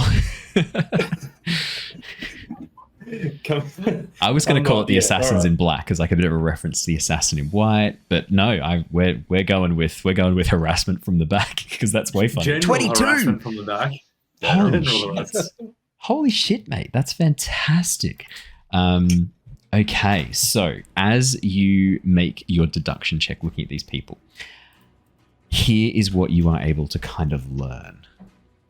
Looking over their features, Neivien, looking at their wrappings, they are clearly designed to blend into the night. This is designed to be an attack at night where ideally no one would have seen or heard anything. They would have approached the camp and been able to make their way inside, which means that they didn't try and disguise themselves as soldiers, which means they couldn't have disguised themselves as soldiers most likely. For someone to dress up like this and make their way through a camp must mean that their physical appearance would be recognizable as non-Aelthi, as you're sort of making this deduction, or they were unable to disguise themselves as Aelthi looking enough, which rules out immediately most of Vedan are. Obviously, they're not Aelthi, otherwise they disguise themselves as Aelthi soldiers, right, and just wander through the camp. For them to go to this trouble means that they probably look like something else. With the 22 as well, you remember that there are people, information brokers over in the west, known as the Tashik, who wear bandages all around their body to hide their appearance. They act as spies, very rarely as assassins, but they're not, this sort of dark black and grey bandages is not typical. Normally the Tashik information brokers, it's like this sandy colour that kind of matches in with the desert area where they kind of spend most of their time around. So you think that maybe this was borrowed from Tashik? This is a region from Azir, I should say, by the way, just to sort of place it in the world so that you guys know where we're kind of dealing with. Part of the Azish Empire. Maybe this has been inspired from there? That would explain why they can't be seen or recognized as Aelthi. Yeah. What's more, they are much shorter than most of the people here. Standing sort of between 5'5" and 5'8". Young, from the sounds of it. Very interesting. I think I'll be yelling out most of that, but not the Azir Tashik. side Yeah, of not the things. Azir connection. It's a great name for an episode, the because- Azir connection. I'm going to save that one. Scream, Write that one "You're down. foreigners!" I'll write that down. Yeah, Filthy dark eyes have laid their hands on me. Let me write down the Azir connection. I want to remember that for later. That's a great name for an episode. Just save that. not going to be playing the race card just at the moment, and starting internal conflicts, but definitely giving a full description of whatever I can about these people in case any of them do escape. They'll be clearly, easily discoverable, hopefully. And yeah, just taking notes and screaming names. Yeah. The other things you get from 22 really quickly, I was just pulling up in my notes on Azir to make sure I was giving you information that was relevant to you. Tashik specifically is known as Roshar's greatest span read hub, Neivien.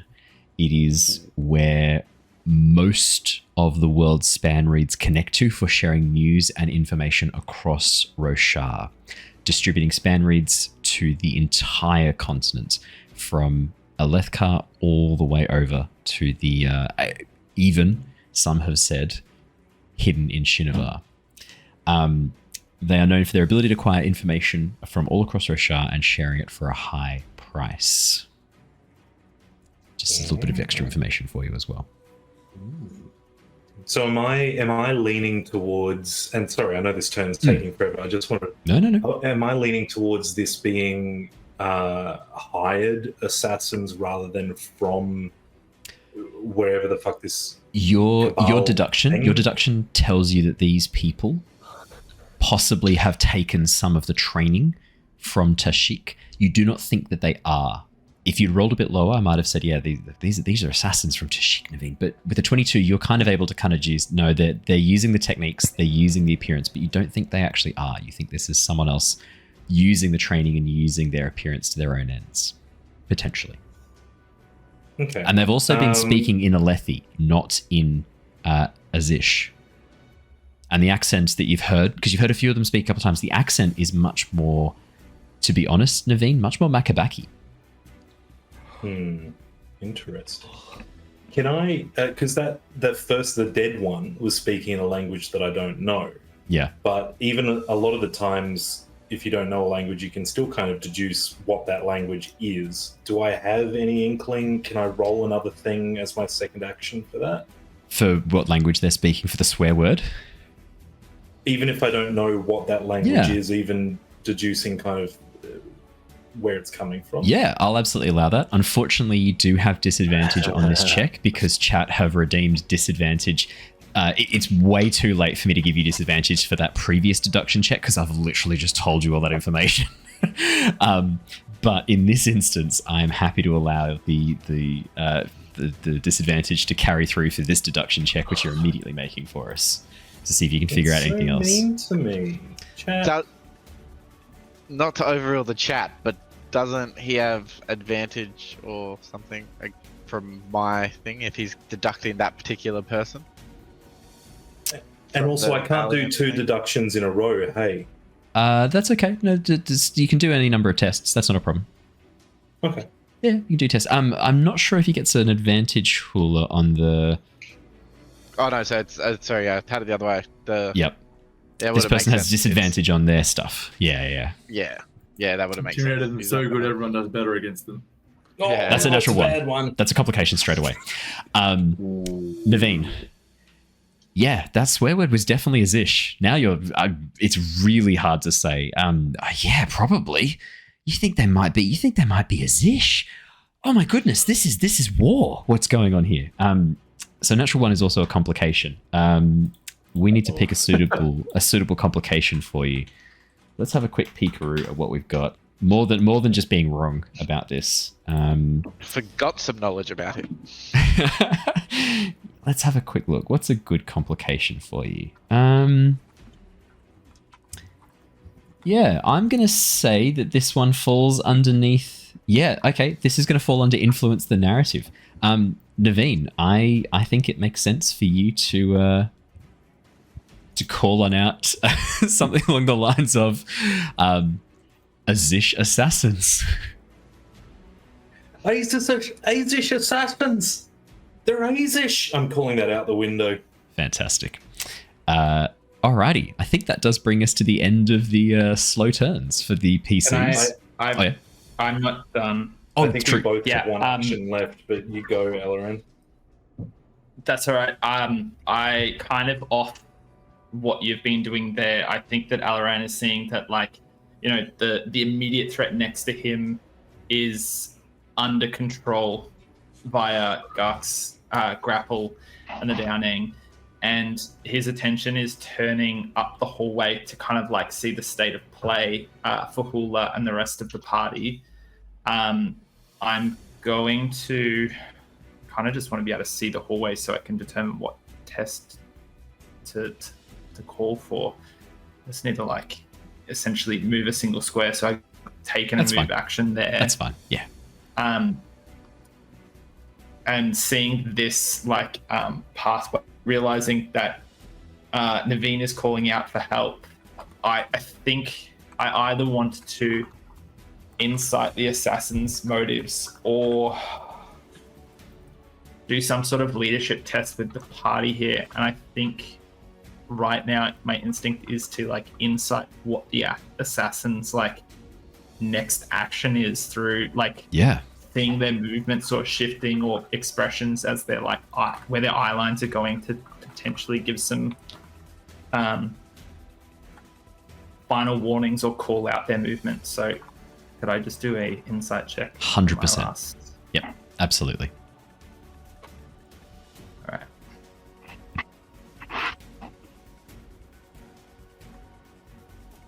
Oh, balancing it out. Oh. Natural 20. That's going to be an opportunity. Total of 24. Alaran. The assassins are about to make a break for it. You can see the one that Gark pinned that you've now stabbed through is dead. The one that's attacking Hula is exceptionally close to death. The black bandages are stained with blood. It is dripping onto the floor.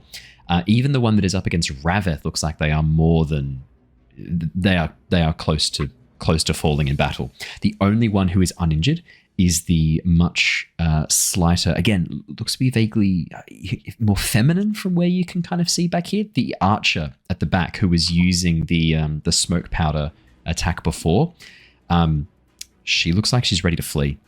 You can see she's in the process of kind of turning, ready to run away, possibly going to move through that doorway right in front of the rest of the party. Try and make a bit of a dash out the window. How dense is the hallway as Alaran sees this? As in, like, how packed with people? Yeah. Like, is it like shoulder to shoulder the doorway? Shoulder to shoulder. Pushing through? Okay. Yeah. Alaran uses Ban to essentially call out to the party.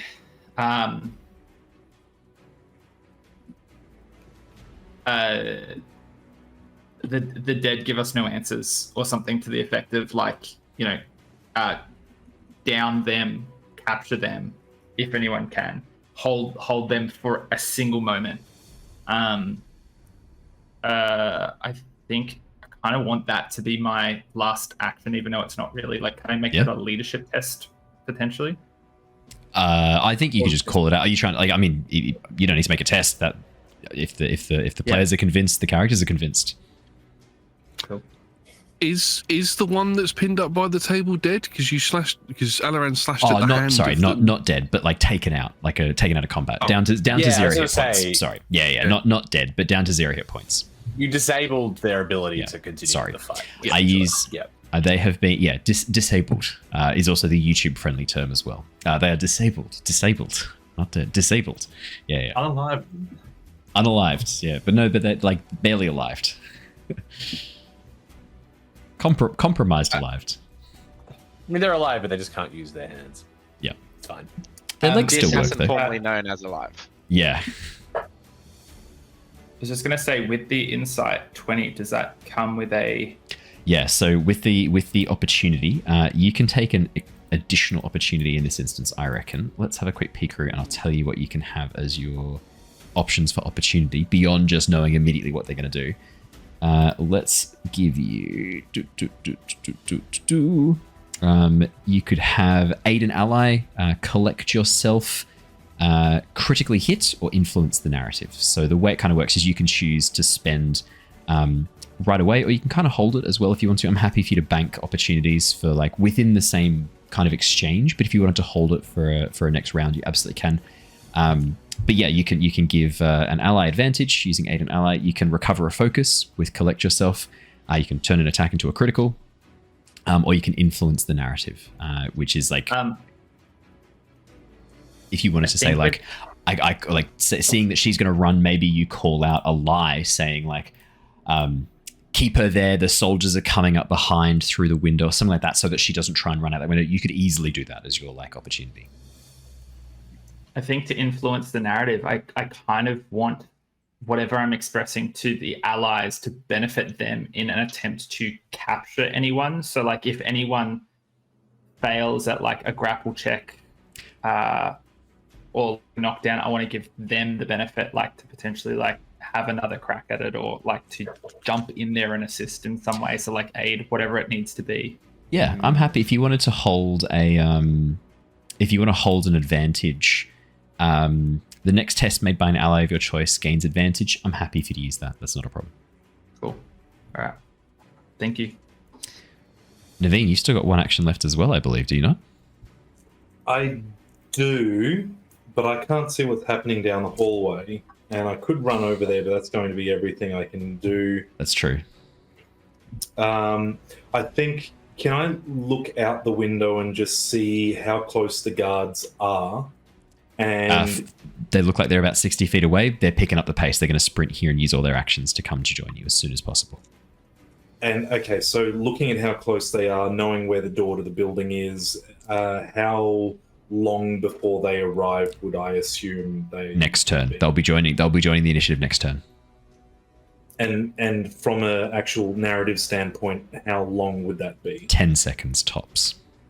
Okay, then I'm screaming out in order to try and put fear into the assassins and make them kind of freak out a little bit and maybe potentially blunder. I'm screaming out just how close the guards are, saying, "Help will be here in a moment. 10 seconds. Hold." Nice. Alrighty.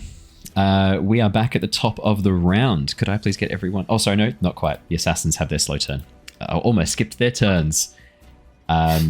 The assassin who was in the far end of the corridor, the one who has not taken any damage, she is going to open the door and try and escape out through it, attempting to run away. Technically, on that corner there, Rav-eth, if you have not used your reaction and you want to spend a focus. He did aid. Oh, you did aid. Yep, cool. In that case, then, the assassin is going to disappear into that room and vanish from sight. Alrighty, that is that one dealt with for now. The other one that is up against Rav-eth is going to call out towards down the corridor. You think probably calling out to the assassin that you've disabled, Gark and Alaran. As you hear the person call out, Neivien! Calyx breath. And then he's going to turn and try and run away as well. Rav-eth, Ztar, I think both of you did A, didn't you?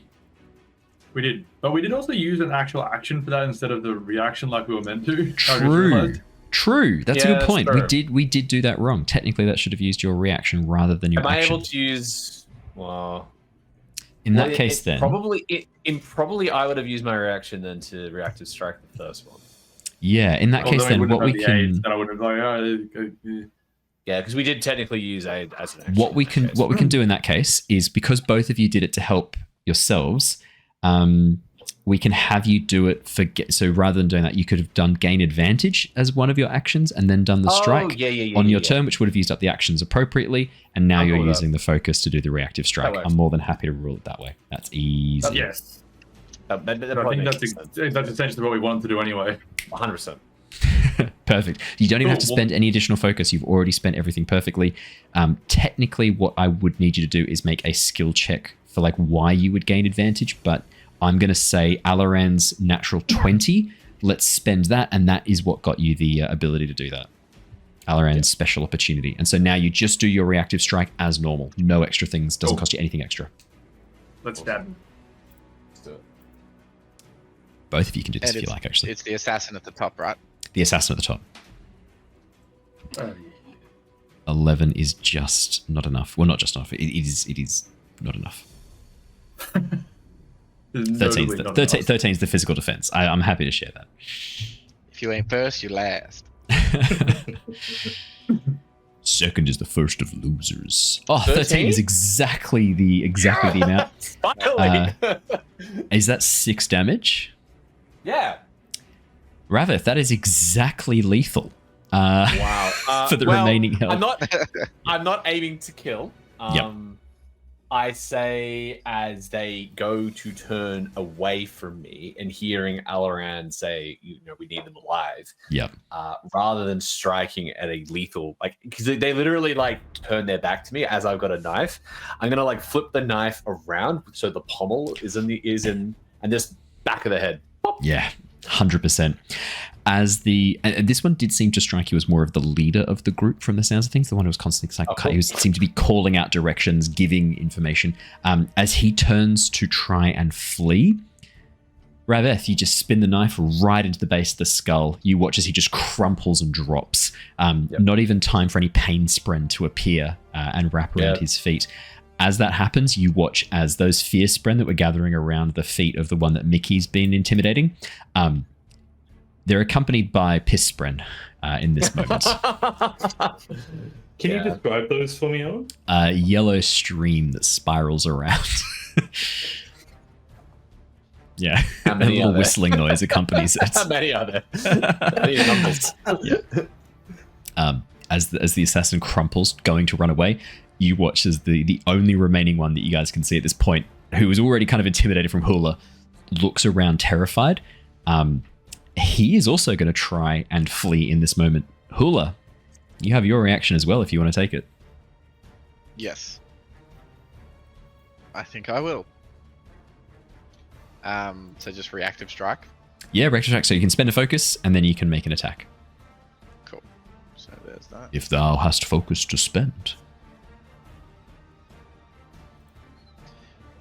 What if... Oh, no, I can't. Thou hath one focus to spend. Yeah. Go on. I can't trip him or anything. Like aim for the legs with my weapon just so it... So the reactions that you've got available to you... so if you have a look, you can actually pull open and get a list of all of the reactions. If you click on the little icon that looks like an arrow that's turning around, you've got aid, avoid danger, dodge, or reactive strikes. Technically, it just says to make an attack, make a melee weapon attack or an unarmed attack against the enemy's physical defense. Would I allow a grapple? You can make a non-lethal attack, right? Yeah, for sure. Any. That'd be about the same.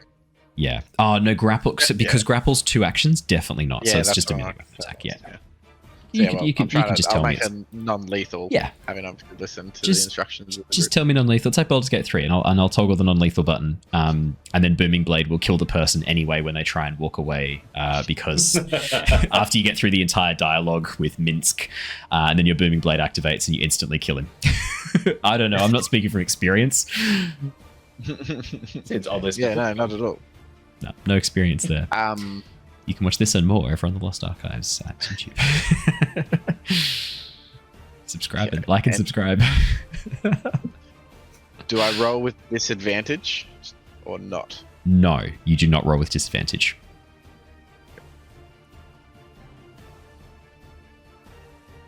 Oh wait. There we go. Ooh, 22. 22. That'll hit. 10 points of damage. Yeah. Hula, how do you want to do this? Having listened to the sound minds in the room,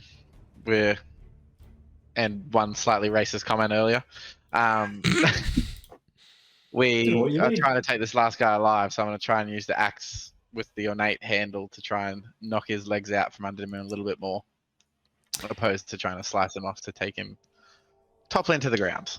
As the axe. His kneecaps. Yeah. Pretty much less with no legs, just as an FYI. They do not get very far without legs.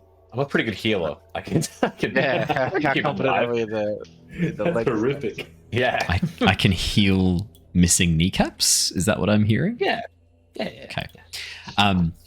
As your axe swings down Hula, not the bladed side, but the blunted side, and caps the back of their kneecap, you watch as they slam their head against the side of the doorway and then down onto the rough soul-cast wooden boards before falling very still. The only sounds a wheezing groan. A greasing gnome was what I almost said then. That greasy gnome in the corner, like. Oh man, a wheezing groan, a greasy gnome, a greasy moan. Oh, I love a good. I love a good rhythm spoon. I love a greasy gnome. Do you, Matt? No, that's fun. Yeah. As a wheezing groan emanates from their lips, you are all technically out of the combat for now. Technically, because you can't see where that assassin has gone, the guards at the end of this round, it is the assassin's go, are going to sprint up the stairs at the taking a fast turn, are going to sprint up and join you, Neivien. There is technically another round because you don't know the status of that assassin, but I'm happy for you all to take it as a group rather than splitting into fast and slow actions. I'm happy to jump back into like a pseudo initiative and have you all kind of working together. And I'll bring us across over onto here. So I'm guessing the first thing that you guys do is rush up and try and throw open the door and see where she's gone. Yeah. Perfect. Ztar, Rav-eth, you're probably the closest at this point. Hula's still dealing with the assassin that you've knocked to the floor. As you rush up and have a look through the doorway, you can see that the window is open. It looks like some of the bed sheets are being pulled up against it, and there is now wind flapping in through. As you run towards the window and begin to peer out, could I please get a perception or probably perception check makes the most sense here. Was this the room on the left here or the room on the right? The room on the right is the one that she ran into. Is that from the both of us? Yeah, and anyone else who's sort of rushing. Neivien, I might also grab one for you, given that you're already at the window on the same side of this building. Oh, no. That's a natural one. I also want to be acting as a relay screamer. So yep. Any information that we're learning about the assassin escaping, I'm just screaming out the window as well. Yep, amazing. I've just gone and stood right in front of the window with my eyes closed. Oh, no! So that's 2 natural ones for the perception checks. You're right there with me. A natural 1 for Ztar, a natural 1 for Rav-eth. I'm gonna say you run into the wrong room. And you're like looking out the wrong window.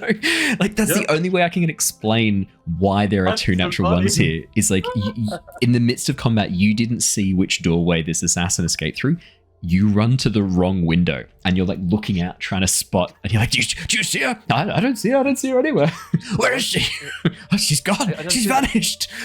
Maybe some sort of. She's got Luxspren with her tonight. She's vanished. So you're like looking out the wrong window. Did you see where she went? No. Must have been the wind. Both like fucking Skyrim NPCs. You get to the Cloud District often. What am I saying? Of course you don't. Can I just say, if I ever opened a cafe, I would call it the Cloud District and I would do those fucking shorts all the time. It would be the best. Oh, man. Yeah, the 2 of you are looking out the wrong window. What are the rest of you doing? I also rolled ridiculously low on a perception out my window, but I do know that they've escaped somewhere, so I'm still just screaming out into the night that one of them's got away. As the guards rush up and join you on the floor, Neivien, you watch as one of them goes like, "Okay, we're here, bright lady. You can stop screaming. It's fine. We're here. Could see your companions. Your guards have taken good care of these ne'er-do-wells."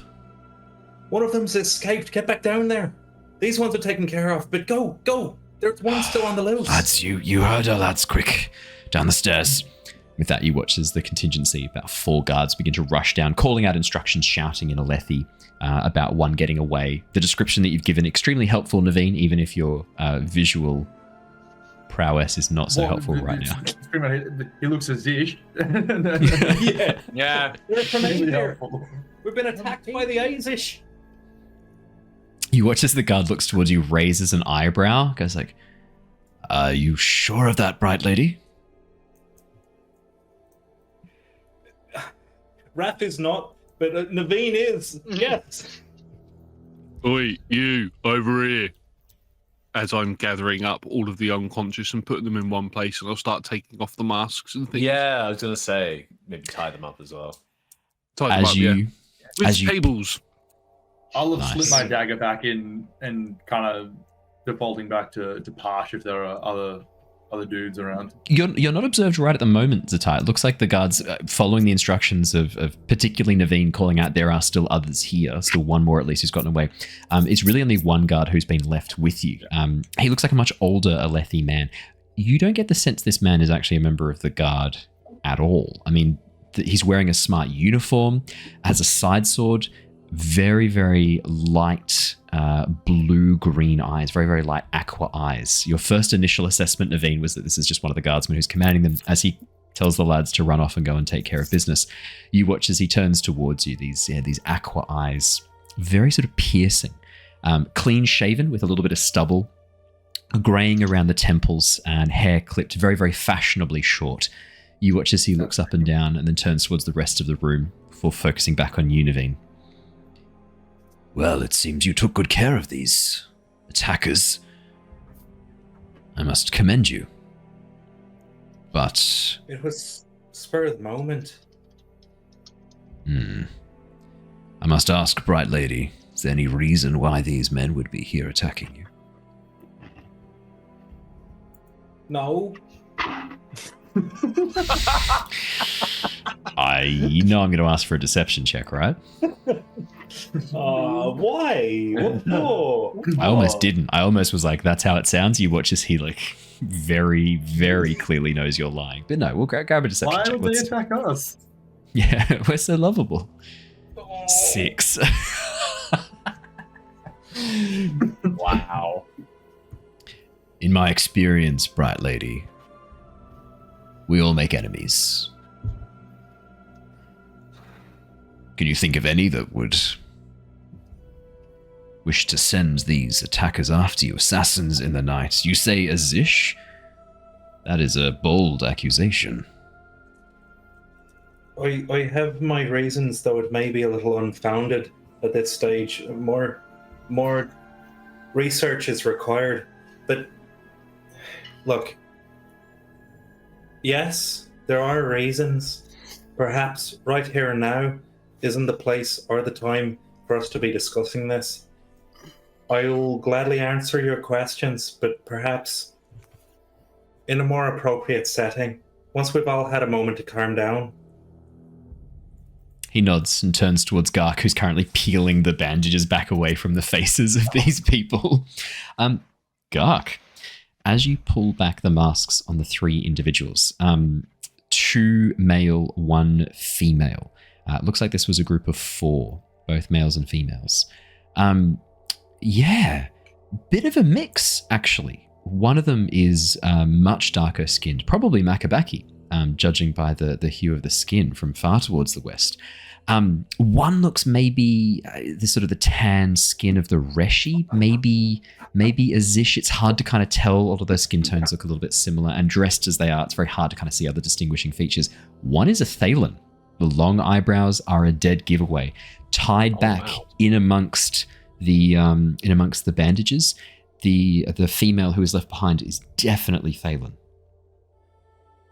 Definitely. I'll make sure all of their weapons have been confiscated, and then we'll tie them up, sort of bound their hands and their feet, and then bound them together. If that makes sense. Yeah. So like hog tie behind and then bind. Yeah, I'm with you.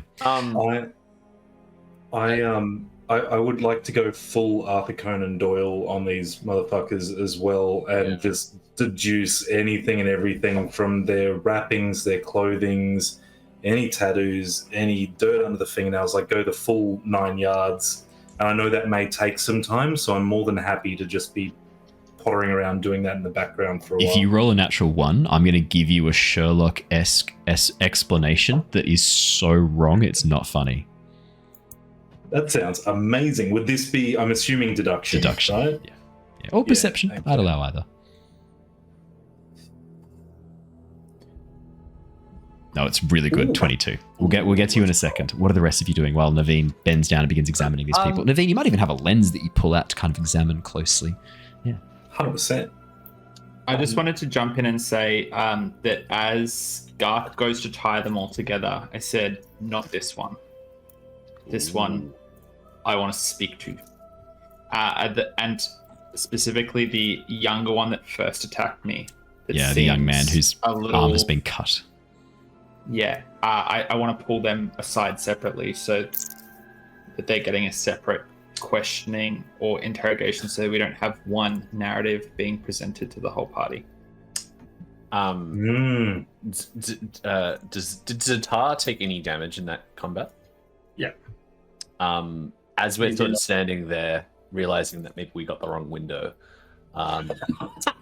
You Rav-eth and Ztar, with a natural 1, you are 100% convinced that this person vanished into the night without a trace. Okay. Well, all right. Well, maybe we're just like, damn, they're good. They got away pretty easily. They're so good they shut the window behind them. They did so well. They had enough time to close the door behind them. Anyway, Even lock the door. like, You had to bash the door down to get through. as the guards are obviously, running, kind of dealing with it, not willing to give maybe chase just yet to the assassins while we're going to pause. I think Rav-eth will do what he does best and sort of look down at Ztar. I don't know how tall you're pretty tall. I look at Ztar and will say, Ztar, are you hurt? Did they get you? Do you need assistance? It is just a graze. I can treat it if you want.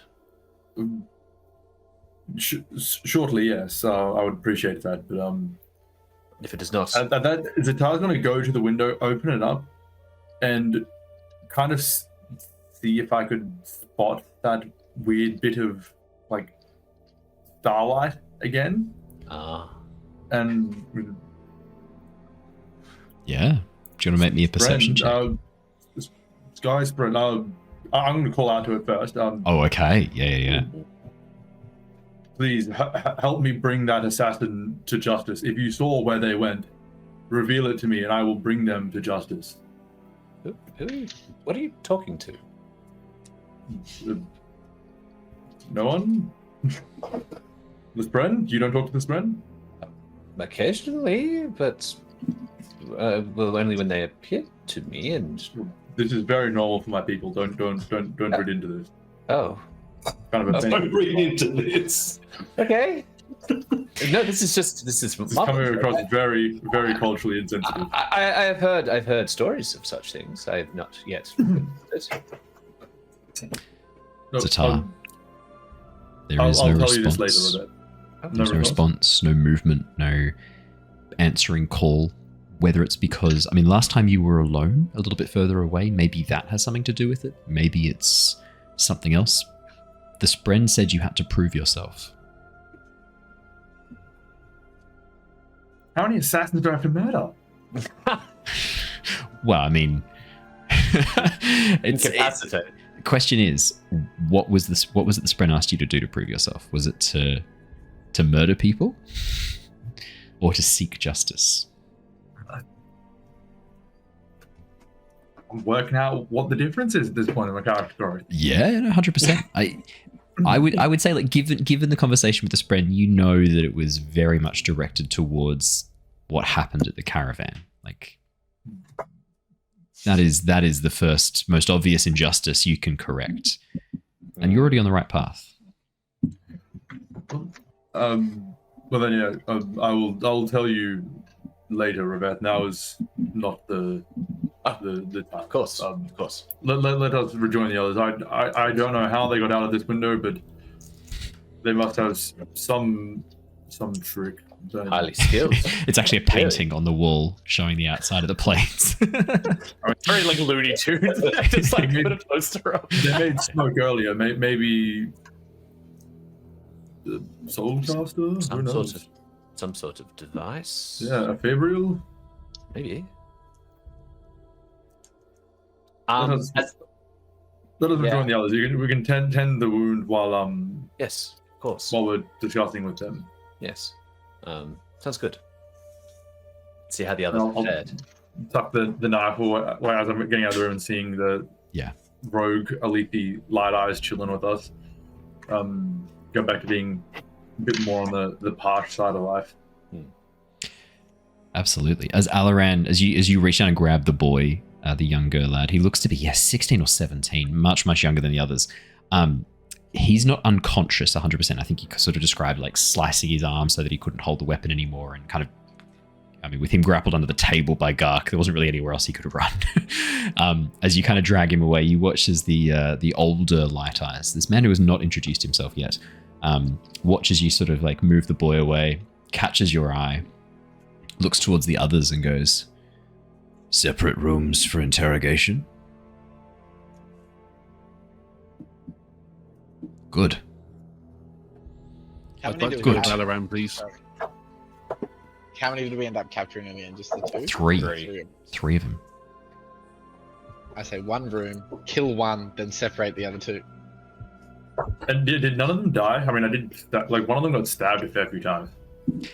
They're like badly hurt, but the final blows were non-lethal. So I'm not going to be a dick and say that they're like, oh, that's it. 20 seconds have passed. They've bled out. No, they're unconscious. If there are any that are like gravely wounded and look like they might not pull one through, one is more badly hurt than the others. It was once mostly I treat stabbing damage. once Keen I damage. treat Ztar's wounds, I will probably stabilize the assassin's wounds so they don't die on us. I kind of figured you'd do that. Like anytime you guys knock people out non-lethal, I'm assuming you'll then like go and stabilize them. And unless it's like a serious injury, you don't even need to make a medicine check. I'm happy just to trying to punch my microphone. I'm happy just to say that like if it's the end of combat, you've done a non-lethal you've done a non-lethal. There's no need to Okay. check. Yeah, Maybe just for flavor, I'd just do that. exactly. Is there a reason why Hula wanted to murder one of them, or was that just murder Fun. Experience. You're still Is that Hula, what you Rory. do? Is that common in the Horn-Eater culture? You murder your prisoners? 1/3 of your captured prisoners? Yes, it's not unheard of. It's an intimidation strategy. So the other two are more likely to talk. Or less I can likely see- because they now know that you're like that there's less people that could talk. So then, as long as they don't talk, you're gonna have to keep one of them alive. Rav just kind of like scratches their head. I don't see the logic in that, but sure. If it works for your people, then You just don't see the logic because the air's too thick down here. It makes sense. well, yes, maybe.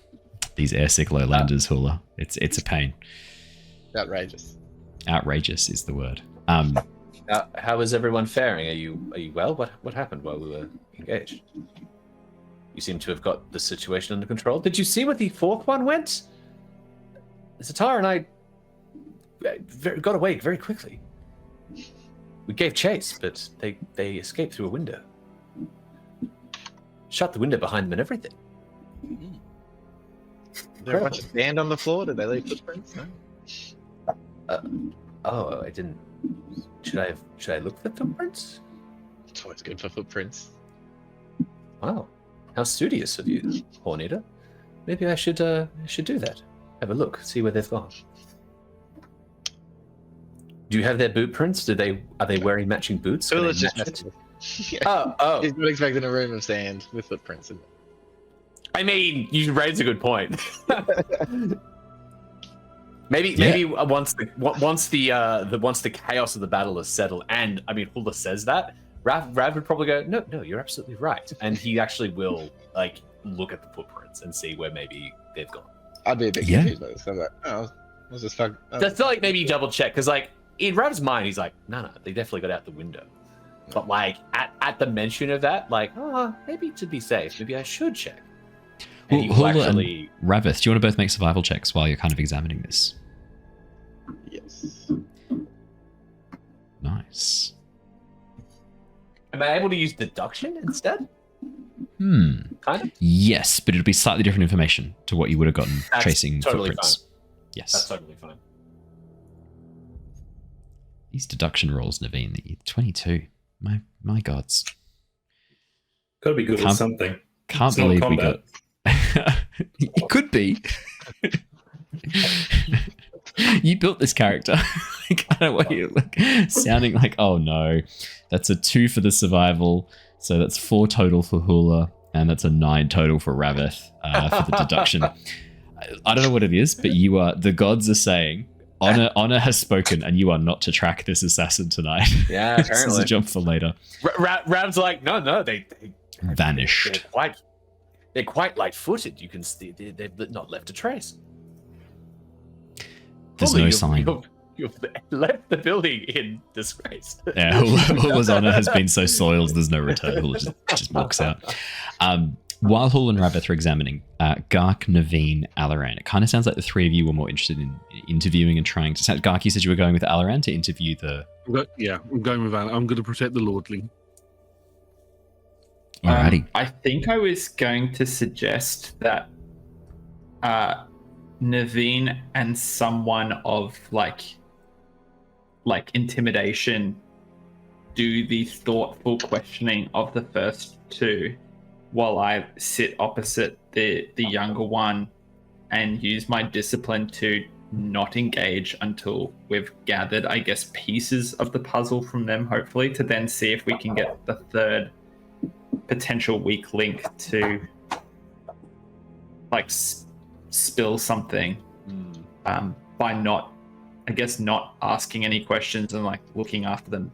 Potentially a good cop, bad cop routine where I'm just essentially sitting there, maybe even like providing them water to wash the ink out of their eyes because they're still blinded, I'm guessing. Yeah, they are.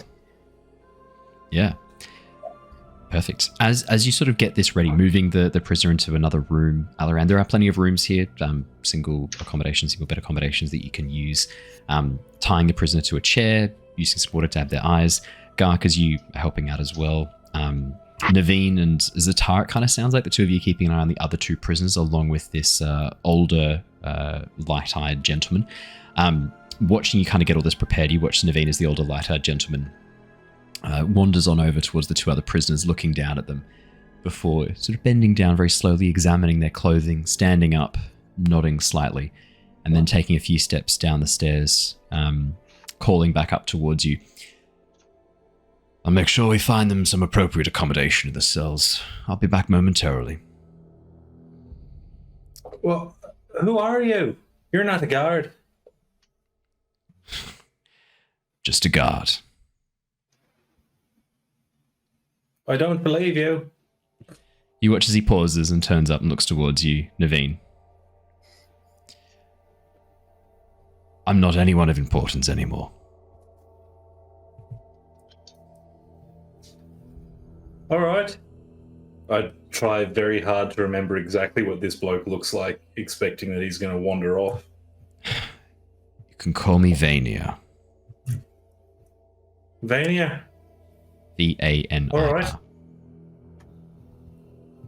Pleasure. We'll see you shortly, right? I don't know. Maybe. The High Marshal will be here soon. You lot are under his protection, correct? We are. Well, I'm not needed anymore. With that, he nods and makes his way back out before speaking to the guards at the bottom, organizing a perimeter around your building. As he does so, you watch as a soldier strides through, dressed in shard plate, familiar to Alaran, Neivien, and... Nope, just Alaran and Neivien. You recognize High Marshal Peligan, brother to Dalla, Bright Lady Dalla, the one that you reported to, Bethab's chief scribe. You watch as he strides through, dressed in his shard plate, looking up towards the building, nodding as he reports to Vania. Well, as Vania reports to him, I should say. As Vania takes him through, says, you can see they're like having a intense conversation. As Vania talks through some things, you watch as Peligan puts a hand on his shoulder, nods, and then makes his way towards the building. The stairs rattle under the weight of the shard plate as Peligan strides up towards the top, moving with this unnatural grace despite the enormous grey armor painted in the colors of House Bethab, these swirling patterns of reds and burnt oranges. You watch as he strides to the top of the stairs, looks around.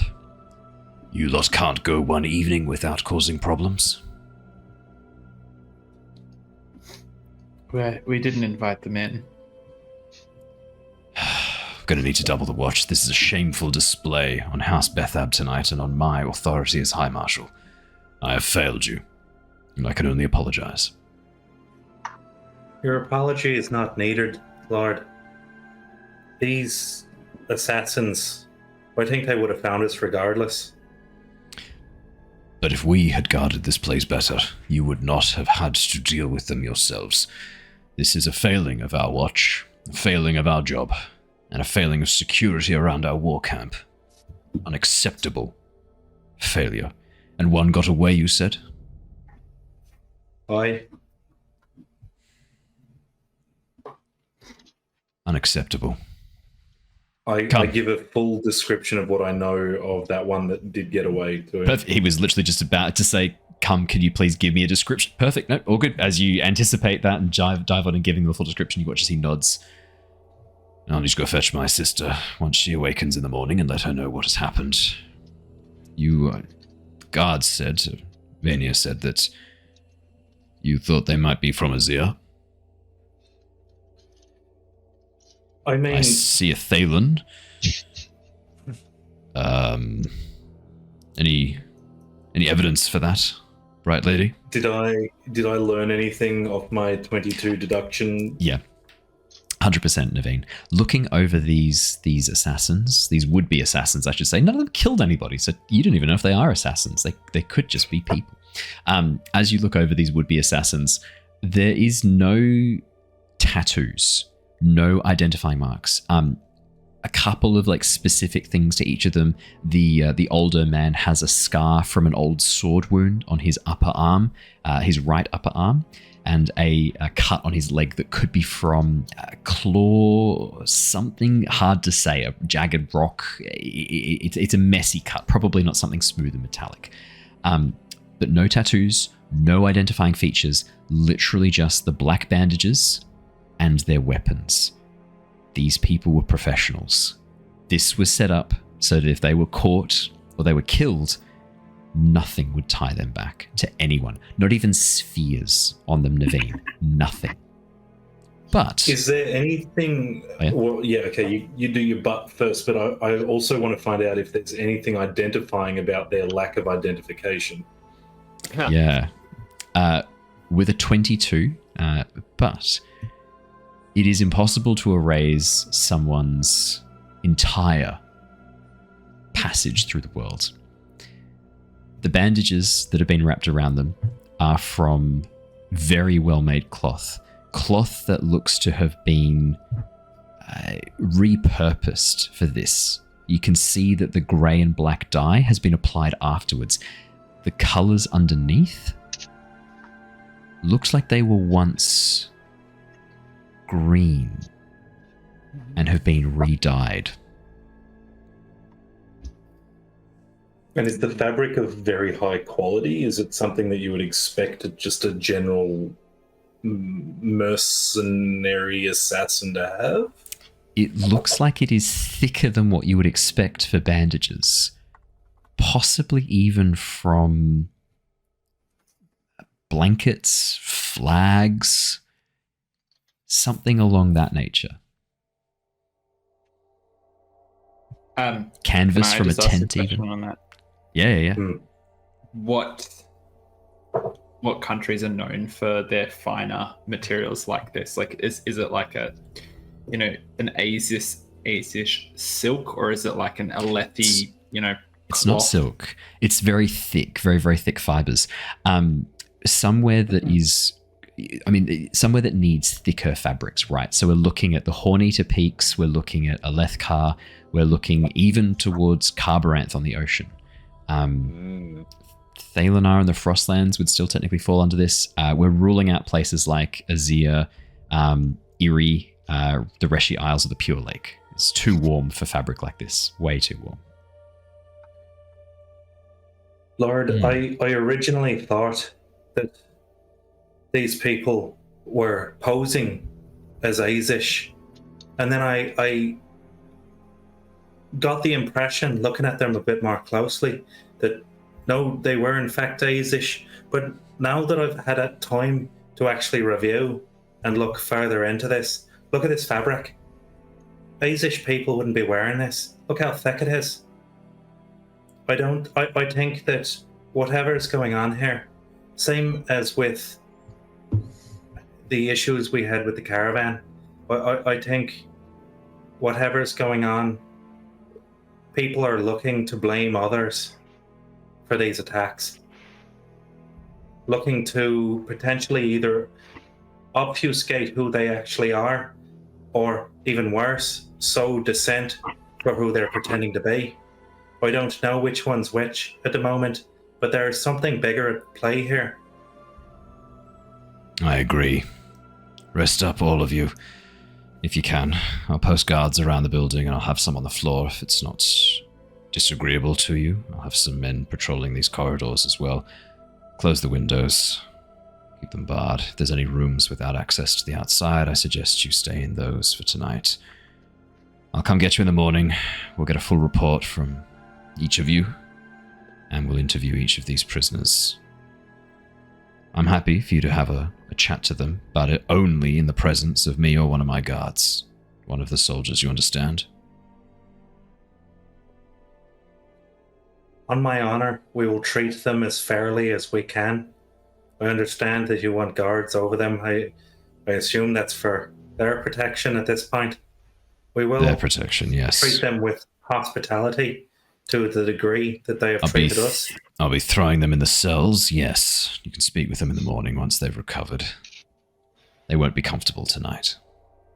My only request, Lord, and I assume you already intend to do this, keep them separated from here on out. We don't want them collaborating. Agreed. I think that is prudent. Well, if there's any sleep to be had tonight, try and take it while you can. It'll be a high storm tomorrow. Always comes in threes, right? With that, you watch as he shrugs, makes his way down the stairs, vanishing from view. A moment later, a few soldiers rush up and begin to gather up the prisoners that you've tried to separate, keeping them separate, but taking them towards the cells. And you are left to gather what remaining rest you can for the remainder of the evening. You may all take a long rest, if you wish, and benefit from the effects of one. And we will be coming back in next episode in the morning with the fallout of the attack in the night. Where is the button for the long rest? I was going to say, now I've got to find a whole goddamn new long rest button. So there's not a specific long rest button per se, as far as I'm aware. I was already confused. I believe... I was confused before I got here. So for short rest, you just click on the dice. The recovery dice you can see under the physical stats, and then for like a long rest you just reset your health and focus, because the things that you get back on a long rest, you recover all health and focus. If you've got any exhausted conditions, you lower them by 1. You just get back everything basically. Cool. So you just basically refill your health. Easy peasy. Sweet. Could Awesome. I Well, thank you. ask one final question before we go back? That is a question. So yes. Yeah.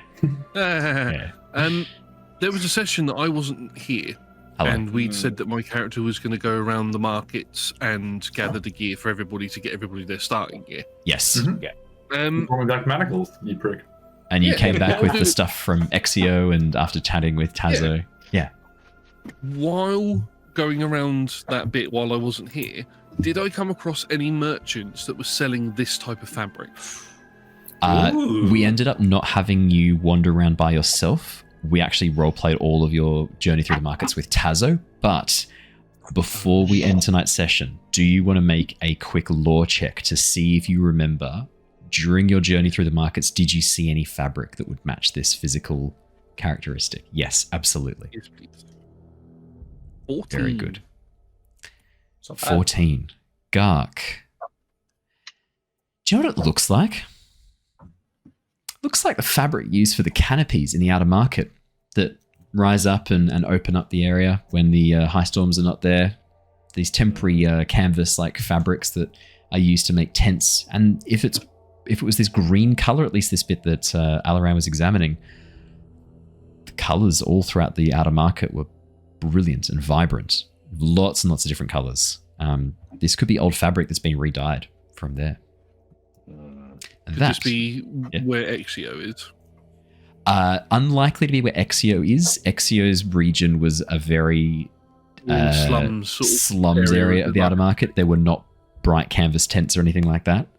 This looks like it would have been probably from much more in the central area of the outer market. Cool. That, I think, is the cliffhanger we're going to end on tonight. Very nicely done. Very, very well thought through. Thank you so much for joining us, everybody. That is all we have time for tonight. We will be back next week for more Cosmere on Monday night and D&D on Tuesday and Wednesday nights. We actually don't have a D&D session tomorrow night, unfortunately. I have a... I know we don't have a session for Tales from the Golden Portal. I'll make a post in the Discord so everyone knows about it. I completely forgot I have a education night I'm supposed to be hosting tomorrow night, and I only realized halfway through this session when the calendar invite came up, and I was like, I haven't Raph done any... looks really disappointed. haven't done the thing Just for it. educate them on D&D instead. I could do that. Awesome. Well, thank you so much, guys. We will see you all in the next episode. I will bring us across to a raid. Obviously, we're going to go raid RollTogether RPG. Josh, you've got your Chronicles of Aeldrin rerun. I will have that. Oh, no, sorry. Adventures in Faerun, not Chronicles of Aeldrin. I will have our raid come across for your Adventures in Faerun. This is episode 1 that we're about to jump into. Yeah, it's 2-part one-shot. Perfect. I will get that raid going right now.